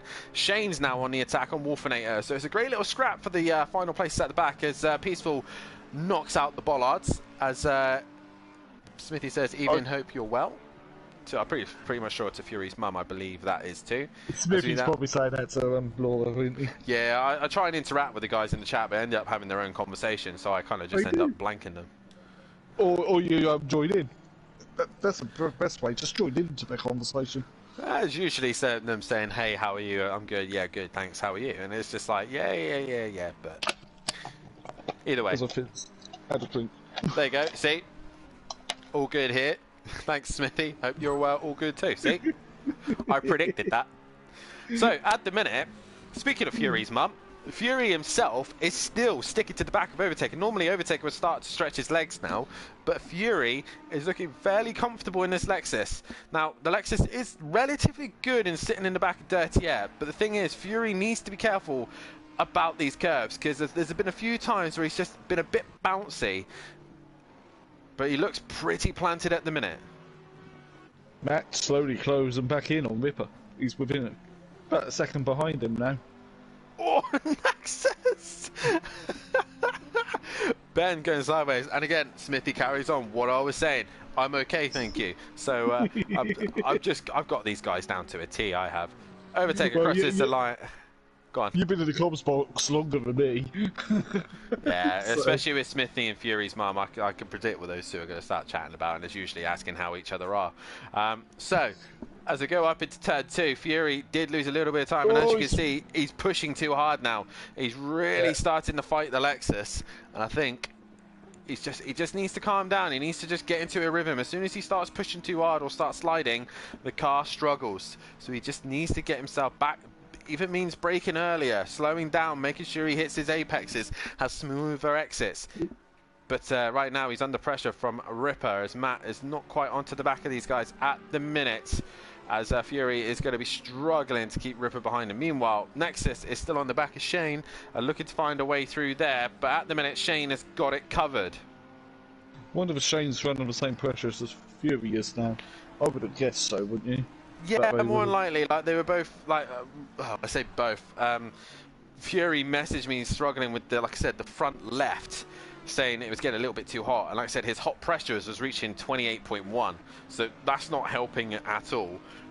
So he needed the front engine car thing as well around here, because does it, the Ferrari, the Lamborghini and the Ferrari and Audi all suffer from the rear, because obviously the engine's in the rear. Well, I say rear, the mid-engine, but the only rear-engine car is the Porsche. It's a Porsche. Well, it is technically in the rear, let's be honest. You know, it is. It's the Evo 2 version, which is on the PS5 version of ACC and PC, where it's actually more further forward than the axle in the wheelbase, so it's more mid-engine, because it's based on the old BRSR GTE car. Yeah. What a car that is. Well, Overtaker now is starting to extend his gap. He's got quite a comfortable lead over Fury now, 2.1. Now Fury, he looks like he's just toned it in a little bit, calmed down, let the car do its thing, and he seems to got it under control. Ripper's not hassling as bad no more, but Ripper is now starting to become under pressure from Matt, as this all Constantine is up. Wolfinator is now catching on to the back of Peaceful, while Shane has actually started to extend the gap on Nexus. So it's all starting to fold into place, where all the drivers are in their kind of like peak performances where they are suited. Obviously the reverse grid helped other drivers, but now we're seeing them at their prime at this circuit, and Overtaker is leading away quite comfortably. Wolfie's on the back of Peaceful right now as they head into Sterling. We were just watching that fire. I've just gone back to Ripper just to see what's going on, but at the minute not much. It's still quite stabilised there. As you can see, Shane's also starting to catch Wolfie. He's had a moment, I think, and Shane's actually got closer to Wolfinator rather than getting closer to Peaceful. I'd rather call him Wolfie than Greenie, because Greenie sounds a bit disgusting. So it's Wolfie. So that round, Overtaker was in the I don't know why I was going to try and say lap times then. I was trying to look for lap times, so if I do the that, only way probably... you see that, you've got to drive them. So what I was going to say is Fury was 2.1 behind. He's now 2.4, so he's lost 0.3 this lap, but he's managed to maintain the gap to Ripper. Ripper is not really flying onto the back. It's maintained at 0.7, and Matt has seemed to have done the same. He just seems to have hit a wall with 0.6. Now, do you think, PN, that this is the dirty air starting to take effect? Fury's wide. Fury's very wide, yes. He's made a mistake there, pushing a little bit too hard into the right-hander. Yeah, the dirty air would be affecting some of the cars, especially the dirty air coming off the back of the Bentley. Luckily, though, the Bentley's behind the Lexus at the Audi right at the moment. The one car I think will be struggling the most is probably the Audi. The Bentley tends to take the dirty air quite well, although it's not as great under pressure right now, but the Audi, at the minute, I think will be struggling the most. But Fury lost a lot of time this lap. He lost 3/10, and he's lost a further neck and a second to Overtaker. So Overtaker maintaining the lead right now. Any other moves going on? Wolfinator has now started to crash onto the back of Peaceful, but not quite close enough at this stage. No, not close enough to launch a dive down the inside, because that's pretty much what you can do at Brands, isn't it? Yeah, it is literally, you've got to try and catch the other driver out unexpectedly, as that's really the best way to get through it. As Fury just has a little bit of understeer going into the left-hander, but Ripper is right Window will be there. open. This lap, the window will open. So, if I was Fury right now, overtake, the only thing that can stop overtake right now is himself at this stage. Fury clearly doesn't have the pace to stick with him. All Fury needs to do is keep it on track, because it is really difficult for both of them to overtake, so he just needs to take his time. Now, whenever Ripper and Matt pit, he needs to blink with them. So if they choose to pit, the next lap he needs to be in to cover them. Well, they're not going to quite make the window opening yet. Oh. They are not, no, but some of the guys behind might. So the likes of Peaceful, if he peeled in now, he could probably get away with it, which I think he's going to attempt to. Yes, he is. Yes, he is the perfect. I think he was trying to slow himself down so he could get in and nail it, as does Nexus. So those two, it's like a safety car as such. They nailed it by coming in as soon as the pit window opened. Now, Fury, he's got an option here. If he pits, he opens the door for Ripper to go faster on his own. But if he stays out and Ripper comes in, Ripper has a clean air again. So he's got to really decide. He's got to try and... Sorry, what he needs to do is back them up and try and get Matt to attack Ripper. One of them pits, and then Fury will have to react to whichever one pits. Yeah. It's a tricky situation, because if it was just one car, you react to him as soon as possible. But there's two right behind him, and Fury, to be fair, is doing a fantastic job of keeping the pair of them behind him. He is. He's holding on really, really, really well. It'll be interesting now as we're heading down the back straight towards Clearways and Clark. Does overtake do an early pit stop? I wouldn't. Clean out, way out in front. You got it comfortable, no problems whatsoever. So Fury stays out. Ripper and Matt both come in. So Matt trying to overtake in the pit lane. Is he trying to do a Sebastian Vettel? Now, what Fury needs to be doing, if he's listening to the stream, I hope he is, focus on this lap. Focused on this lap, hit the apexes, nail every corner, and come in straight away. There's no point prolonging it. They're in, they're pitting, and they're also pitting together, so they could hold one another up.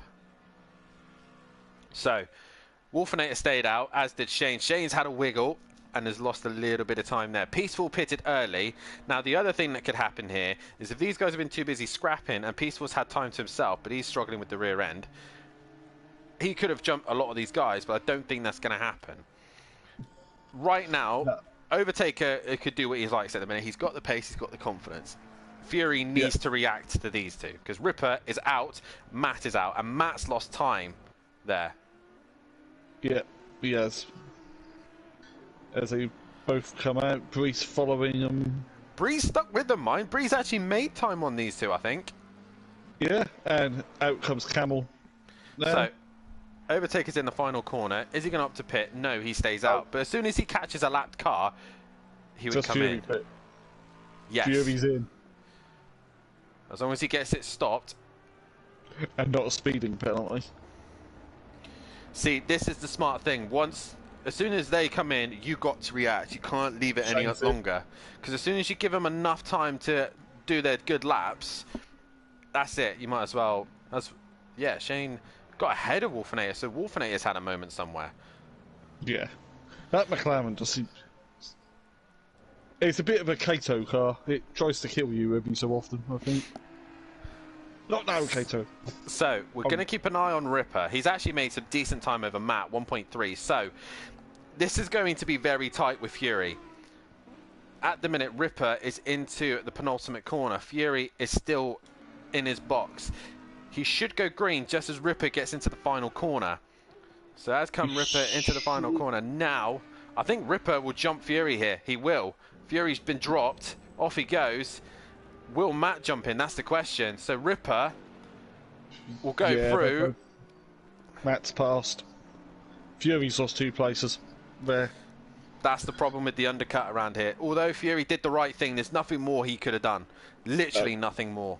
So he could have stayed out, but he would have worn the tyres out, and that's it. He has got 1 lap fresher tyres, but it's just how the dice has rolled. Ripper has jumped in, Matt is in front of him. All he needs to do now is stick with them, and whatever happens in front, he can benefit from. Yeah, the only person to pit is Overtaker. And he's still got 5 minutes 40 seconds to pit. Be in the pit lane. He has indeed, as Nexus was close to Peaceful, as Peaceful's actually dropped behind him. Peaceful's dropped down the order quite a bit because Shane has got ahead of him. And Shane's actually on the back of Nexus, so all sorts of changes going on. Yep, as we... Will Overtaker pit now, or will he stay out for another lap? Well, if he's comfortable where he is and he's not lapping cars and he's quite content... There is a Honda in front of him. So probably, as soon as he gets onto the back of the Honda, he would probably pit, more likely. Yeah.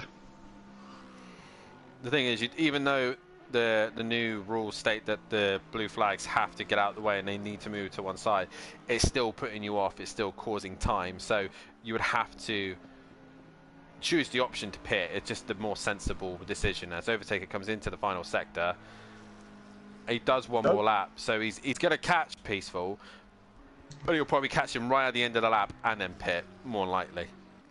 And I'll try not to lose any time. As Ripper is in plenty of clear air himself. Matt's behind him. Fury's behind Matt. Then Brees. Fury's run a little bit wide. The thing is with Fury, has he changed his pressures for the pit stop as well? So although he's made the adjustments to the pressures for the front end of the car, has he made sure that they've changed correctly for this one? That is the question, isn't it? It's very easy to do, to forget to change the pit strategy for your setup for the next race, because it's just easily done to go back to the old pressures, and he'll go back to square one where he's having problems with the front left because the pressures are too high. Or worse, default pressures. not even the setup pressures. Well, I learned a trick that I never knew before until Peaceful actually told me about it. If you select pit strategy 2, it actually sets your pressures to what you have in your setup automatically. So I did not know that one. So if you forget to change your pressures, if you set the pit strategy to pit strategy 2, it will change it. It will change your pressures so they're correct. So Overtaker is in. He'll get his pit stop done, but I think he's got that quite comfortably in hand. Ripper's actually lost a tiny bit of time to Matahimovic in third. Fury's just dropped off the pace ever so slightly. But the big fight at the minute is Breeze versus Killer Camel. Camel's joined the scene here, and he's looking to the inside of Breeze, and he forces the McLaren into a mistake. He goes down the inside. Through the inside he goes. Can he keep it strong on the outside as the McLaren versus Lexus head towards the right hand? Well, the Lexus by the looks of things, because he's already cleared him. Overtaker still in the pits, while Ripper is now in the final sector. And I think Overtaker should have this comfortably in hand, unless he's got damage, but very unlikely. There he goes, green gone, and away he goes. Very comfortable lead for Overtaker after the pit stops. As Camel's now just coming down the start finish straight, but isn't really straight now. He does indeed, as I actually want to get some stats up, because if Overtaker wins this race, I think he then equals as the most successful driver around here. Yeah, he does. He has one. He'll have 2 wins to his name and 1 pole position to his name, so he'll equal with myself as being the most successful around brands. So until probably Sunday. Oh, Camel's wide at Druids, and Brees is back down the inside, but Camel's got the inside line into Graham Hill. He's wide again. But Breeze took a lot more curb. He tried going the undercut, and I think Breeze will have the inside for the next corner as they go into Surtees. And I think that Breeze is going to try and hold on as much as he can. They give each other space and respect, and they're still side by side. Great racing, but I think that Lexus has got more grunt than the McLaren, and it stays in front. That was actually really good racing by them two. Oh, Brees is slightly wide through Hawthorns. It's all right, he's got it collected. Meanwhile, behind all this, Nexus and Shane are having a scrap. So there's fights still happening up and down the grid. Even though the grid is quiet tonight, there's still fights going on, and it looks like Shane is trying to make a move on Nexus right now. Again, catching is one thing, passing is quite another. There's no Definitely DRS. My question is how chaotic is Sunday night going to be around here? It's difficult in GT3s, and now trying to do it in Porsche Super Cups that don't handle very well. As Shane has had a great final corner, he's managed to get alongside Nexus as they head towards turn 1. The more planted Lexus versus the more twitchy Audi, but Nexus later on the brakes there. Nexus, sorry, goes around the outside. I want to say Lexus. And I've seen Nexus, so that's not really helpful. Nexus is racing against a Lexus in this Audi, so yeah, that's a tongue twister. Killer Camel's now extended a gap to Breeze as the pit window has now closed, but everyone has managed to pit within the correct window. But the running order with the last 10 minutes to go, it's been a pretty dull race so far, other than the guys at the back. Overtaker is leading the way with 4.8 ahead of Ripper. We know Ripper won't come into the commentary box, so at the minute we'll only speak to Overtaker and Matt. I think we might have a quick word. We might have a quick word with Fury if he's able to come in. I think we'll have Fury in the comms box, can't we? If he stays in P4, if not, he'll end up being Killer Camel if he's happy to chat. But at the minute, Overtaker leads the way, with Matt currently trying to catch Ripper in second and third, but I don't think that's going to happen. I think Matt's going to have to concede to third place. We've got Fury running a little bit wide in the Lexus there. Only a little bit? Only a little bit.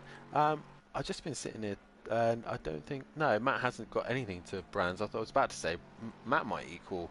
but he didn't, so ignore me. So if he won the race, he might have equalled you. What race wins, wouldn't he? He would around here. Nexus of Shade is still going hammer and tongs. They are indeed, as Nexus just seems to be a little bit better on the brakes going into turn 1. Shane seems to be better in the middle and final sector. So where the Audi benefits from traction in the first sector, where you got Druids and then Graham Hill Bend, that's where the Audi seems to be at its strongest. But then in the middle sector and the final sector, all the fast flowy corners, the Lexus seems to have the edge over the Audi. Meanwhile, Breeze is slowly bringing that gap back down to Killer Camel again. 8/10 now separating those two. Fury's got quite a gap over these two anyway, so he's quite comfortable in that P4. But the top 3 are long gone, especially Overtaker with 5 on neck end of 6 seconds ahead of Ripper.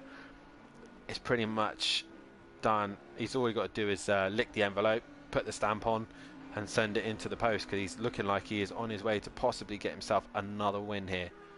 Do you really lick stamps now? They're normally stickers, aren't they? I didn't say lick stamps, I said lick the envelope. You don't really lick most of them now either. No, you don't. You don't even do that. You just send like an email or something. Yeah.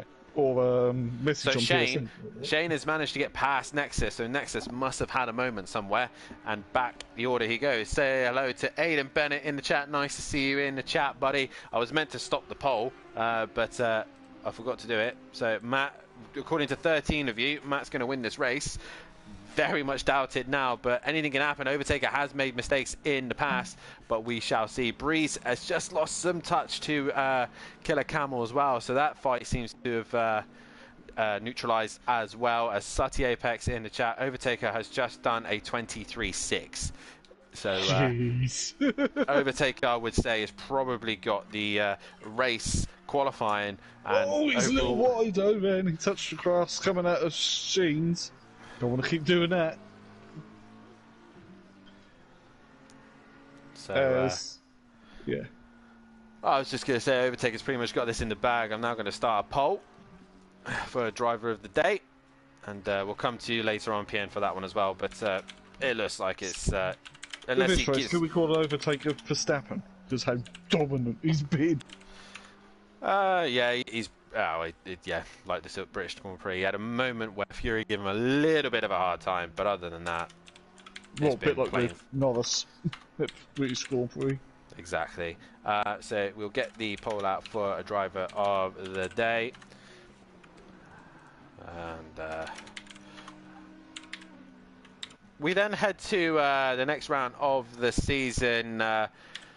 PN, we go to a brand new circuit that probably very rarely, probably barely any drivers will actually know unless they've played this game a lot. Or racing. Yeah. Or racing. Yeah, basically. Actually, no. I'm going to put Killer Camel for this one because I think he's had a good round tonight. But we go to Kyle Army, the next round of the season. As there's your poll: Overtaker, Ripper, Matinovic, and Killer Camel. Get your votes in on who you think your driver of the day was. As Overtaker comes into the final sector to start another lap.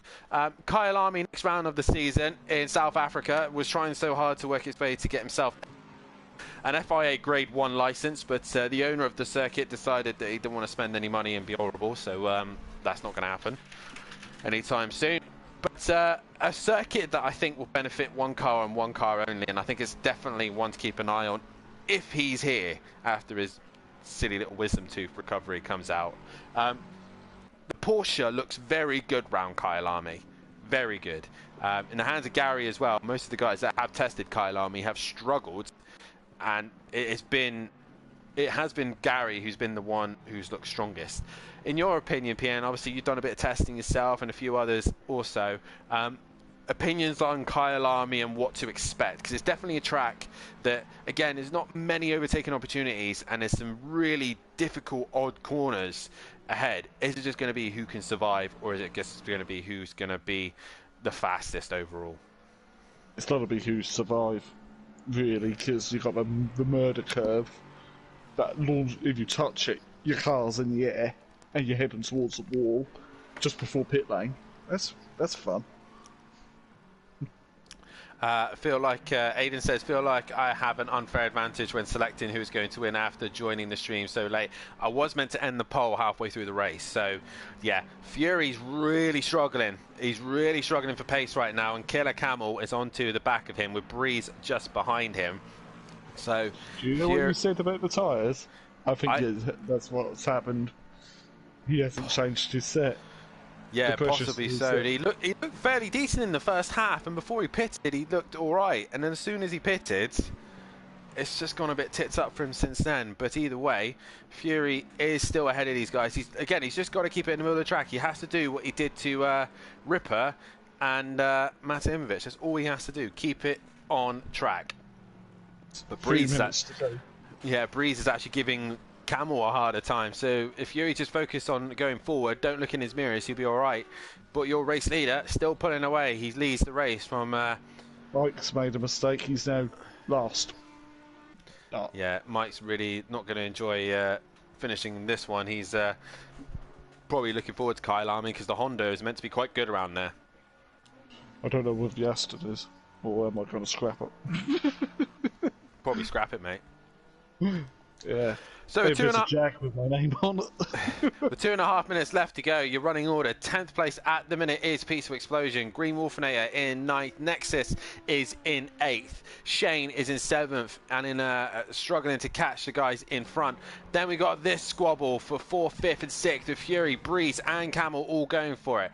P3 at the minute is Matt with a Ripper in 2nd and Overtaker leading the way. Not a lot is going to change between them, but right now it's the battle of the Lexuses. Who's going to come out on top, Fury or Camel? Camel's been looking very good all night, and he's now starting to put the pressure on Fury, as Fury is looking to try and hang on to P4 here. But Breeze is also right on the back. Breeze will want a good end to the night because he had a shocking start with damage earlier on with contact with Wolfinator. So can he finish the night on a higher? And also, guys, hit that like button, subscribe to the channel. Let's get there's 22 of you watching right now. Hit that like button. Let's get to 20 likes. And make sure you tune in on Sunday night because it's going to be an interesting night for sure. Porsche Super Cup, probably the most hilarious cars in ACC on the track here at Brands Hatch. Who's going to survive? That is the question. But it is Fury, Camel and Breeze And PN, with only probably one lap to go, who do you think is going to win out of this squabble? Because Fury is right under pressure from Camel here. Camel's looking good, isn't he? He's having a look. I'm sticking with my old teammate Fury. All he has to do is keep it on the black stop, keep it facing the right way. But right now, Breeze is now putting pressure on Camel. Oh, this might end in tears, to be honest. As Overtaker starts the final lap of the race. Breeze is eliminating himself, but I think Camel didn't have the best exit either.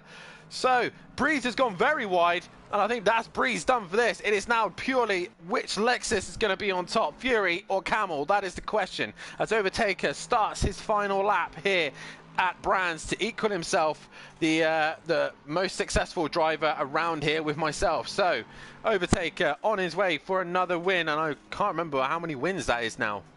But either way, this is a cracking fight between Camel and Fury. Say again? Did you say it'd be his 19th win? No, that's pole positions. That was his pole positions, yeah. This will be his 21st. But right now, Killer Camel is still trying to put the killer blow onto Fury. He's looking to the inside. He taps Fury. He gives him a little shove. He's going to wait and allow Fury to get himself compromised.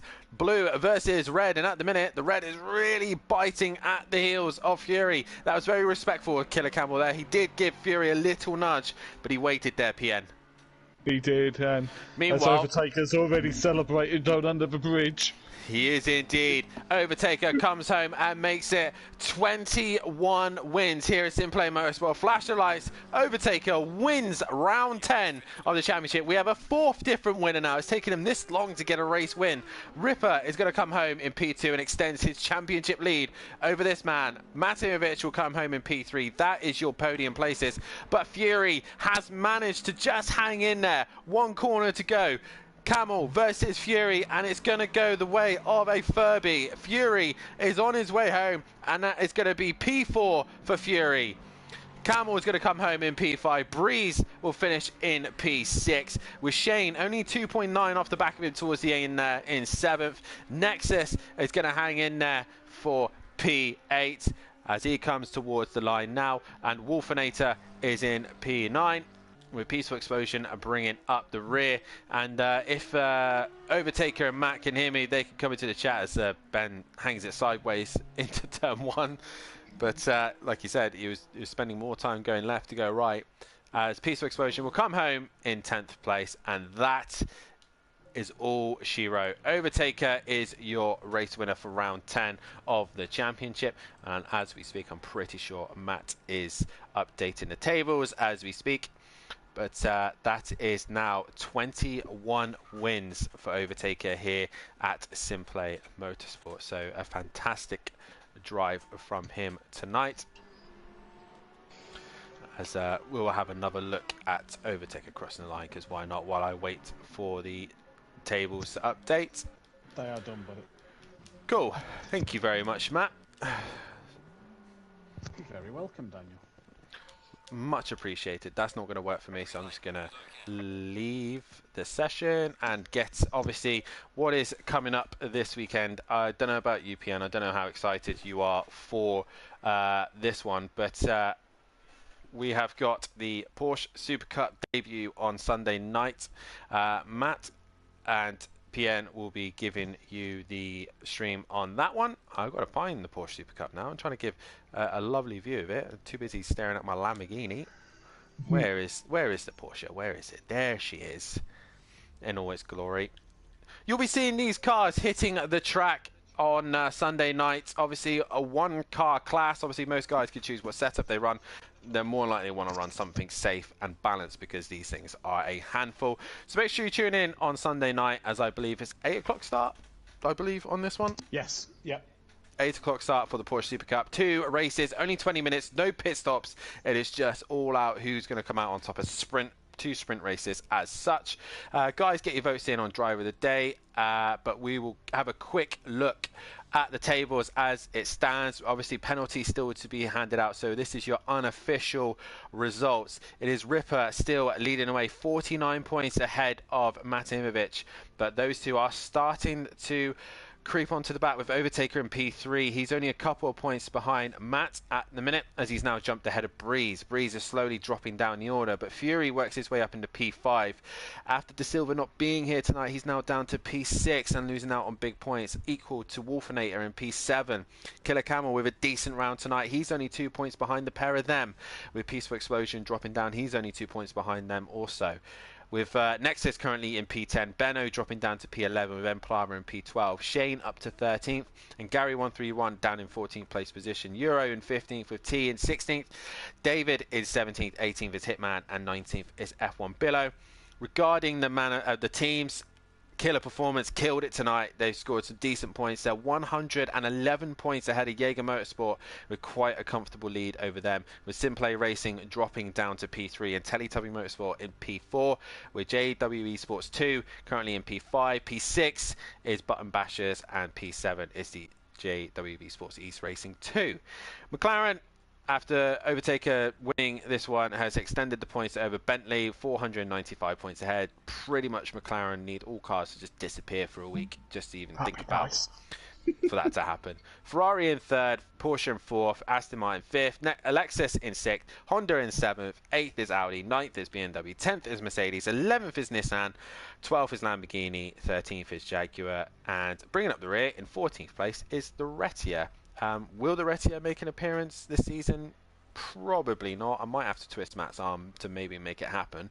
But either way, it's at the back of the pack. So Ripper leads the way. We do have the top 2 with Overtaker and Matt in the chat with us. We will start firstly with PN.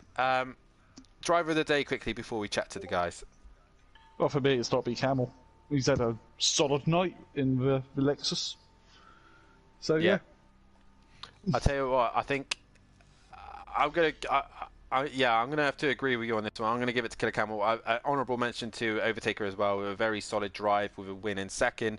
Matt has another mention as well. He won race 1, but 3rd in this one. Ripper consistently up in the top 4, but Killer Camel has been his best round yet, and I think he deserves driver of the day, but it's not going to go his way. He gets the votes from the commentators because Overtaker ends up with driver of the day, with 55% of you reckoning that he was the best. Now, Matt Timovic is in the chat with us. We'll have a quick chat with Matt. This was a very, very different Bentley to the PC version, because in the PC version it was neck end of useless, but here on the PS4 it's got you a race win. Didn't quite get you on the front row, but nonetheless, you've got to be happy with race 1. A bit of elbows out racing kind of style to get your way through Brands Hatch, but that's basically the style around here. How difficult was it to get through the pack around here? So firstly, to go off what you just said, we watched a video before our endurance race down of Traction, done 2 years ago, just after the British DLC release, so it's got to be updated with PS4, where one of his 4 recommendations was the Bentley. It is different on this game, by far, compared to PC. But yeah, it was elbows out racing, British track, touring car fan, you know, channeled my inner Jason Plato and Matt Neal and did the job. Very surprised by both podiums, to be fair. Does that help because people wasn't here? Possibly so, but you know as well as anyone, you have to capitalise when them drivers aren't here. I miss races, they capitalise then. So you've got to capitalise, but to get a win, absolutely stoked. Me and Overtaker must have done a half an hour practice race the other night because it felt exactly the same when he just rapidly gained on the back of me. But the Bentley's so wide and this track is so tight that you could easily defend. And then race 2, you know, it's stellar lap time, low 23 in qualifying from Overtaker, absolutely mega job. Felt like I could have possibly kept with Ripper. Managed to be really close to Ripper going into the pit lane, but no brake lights come on, so I didn't clip the back of him, which was genuinely nice to see. And then they just went afterwards. I had nothing to catch them. Well done to both of them too.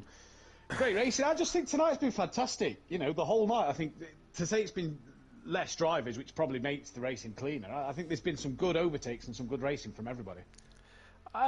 It's been okay. There's not been an exciting racing as we probably would have expected. Towards the end of races is where it's got exciting. But either way, you take.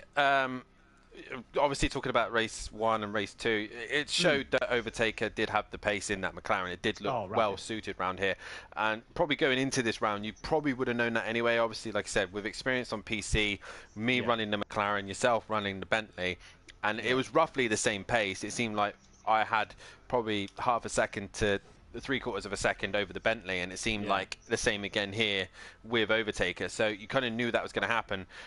Well, just to answer that one, sorry, them videos we watched, McLaren was the favoured car, then it was the Ferrari, then it was the Aston Martin, Bentley was his like fourth choice, Honda was the car to avoid, so I'll take that. Plus, we know Overtaker is a champion at SimPlay Motorsport. He was rapid on Project Cars 2, he was rapid on Assetto Corsa. The guy is just quick. He's just quick. I don't know how... I tip my hat to him on a pad. Don't know how he does it. He's just quick. He is indeed. So a quick chat. Obviously, next round of the season is a brand new track for everybody. If I'm doubly sure, I'm pretty sure it's Kyalami, isn't it? It is Kyalami. Yeah. We go to Kyalami for the next round of the championship. I know for a fact that you struggled in the Bentley around there, especially against your own teammate who looks very, very strong in the Porsche around Kyalami, but he needs to sort out his wisdom teeth and get on track. But what are you expecting? I think you're giving him too much credit there. I don't think Gary's going to do as good as you think. I think he's going to possibly let himself down. But I'm expecting to do nothing. You know it's bad, Dan, and this is no offence to the guy, but you know it's bad when you're slower than Mike. I mean, when we did that practice session, he did look like he was enjoying the track and the car, so... Gary, if you don't get a win in the Porsche at Kyalami this season, I will be very unhappy with you, and I will not be supporting you any longer. Hey, it could be his 25th pole position, what you're on about. No, I'm not expected to do anything next week. I always said on Project Cars 2, when F1 always had rumours of getting Kyalami, I made myself South African on Project Cars in support on SimPlay Motorsport of getting it on the Grand Prix. Well, the Grand Prix still haven't picked it, so we have. It's great to see a new track. The thing I'm loving about next week is you're going to know who's tested and who hasn't, because if you've never driven this track before, it's really going to catch you out, penultimate corner especially, and it is one that you've got to be precise, nail everything at this circuit. You can't make one mistake. I don't expect to do very well, especially if there's a full grid. I'll take what I get. Yeah. You know, what will be, but congrats to Overtaker, Ripper tonight, and I believe Campbell for his podium in race 1. Yeah, oh, well done. And a quick briefly word on the Porsche Super Cup, because I know for a fact that you're looking forward to commentating that one. Absolutely buzzing. We love the British circuits. We watch the Porsche Carrera Cup with the touring cars at these British circuits. We now get the chance to broadcast this 8 PM UK time Sunday night. Myself and PNMotorsport. We'll be live on the comms. Dan will be back in the seat. Can he win his 7th championship here at SimPlay Motorsport? Hopefully not. You know, I don't want to lose too many to him. But it's going to be a fantastic series. If you enjoy the touring cars and enjoy watching the Porsche Carreras go around the track, join us here. 2 20-minute races, 2 10-minute qualifyings, no reverse grid, flat-out racing, no traction control on bumpy circuits. It's going to be immense. You do not want to miss it. 8 PM UK time, Sunday evening. This could be Larry indeed. As we go from the Porsche Super Cup to a car that's been planted all night long, has been under no threat in race 2. Overtaker, the McLaren does what it always does at Brands Hatch. It seems to do very well in race 2.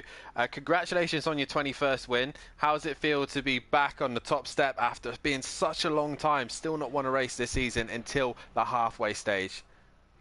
Yeah, thanks, mate. The season just hasn't gone my way this far, so I'm super happy with my first win.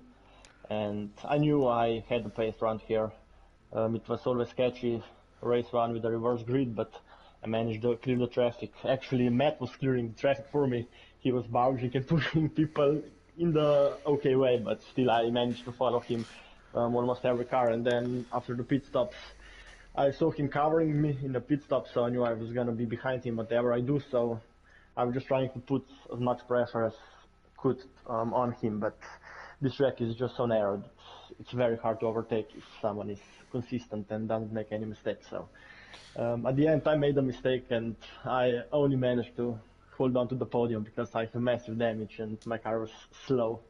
So I'm super happy with P1 and P2. Yeah, definitely so. It was, like I said, a very uncharacteristic mistake from yourself. But either way, a solid night's points. It brings you closer back into the championship. We know you said that you might not be able to make every race, but nonetheless, it's got to feel good to get another win and another pole position to your name. Obviously, going into the next race, we head to Kyalami. It's the next round. A very bumpy track again. A lot of odd and unorthodox corners around if I there. can stop you right there, I'm not racing Kyalami because I'm on holiday, so I'm skipping Kyalami. Well, there we go then. He avoids the horror of that. So when do we expect you back? Will you be back the week after?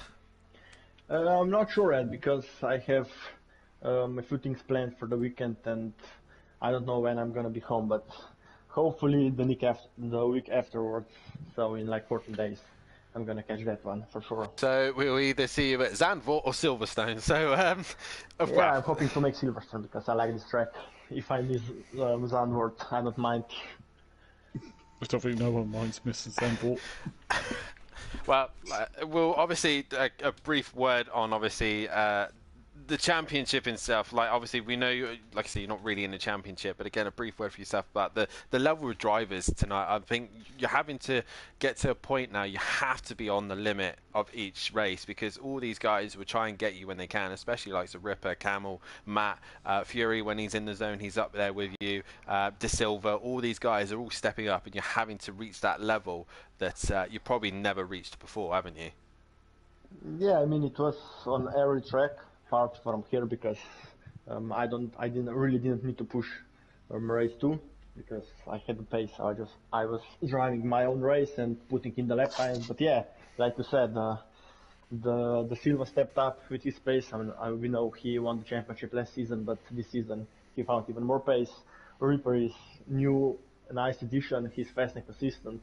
We all know Matt. He put the car in front of you and then just defends like crazy. So it's impossible to overtake him for half the races, and of course the other guys as well. We only miss you, so to be complete.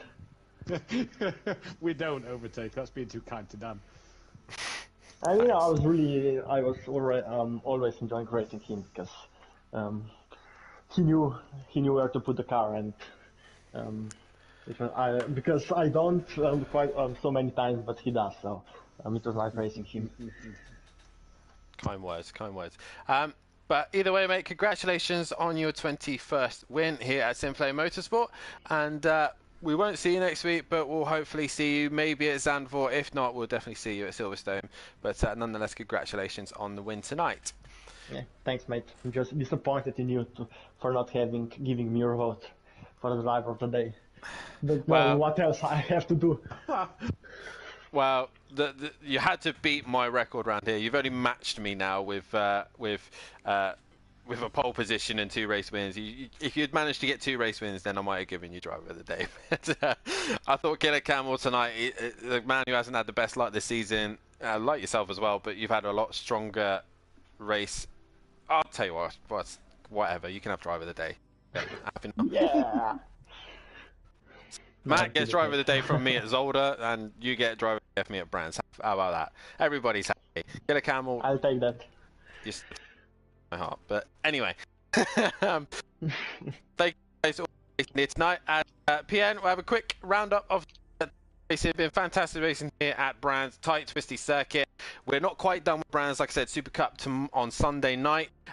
But nonetheless, Kyalami is next, and what an interesting track we got ahead of us.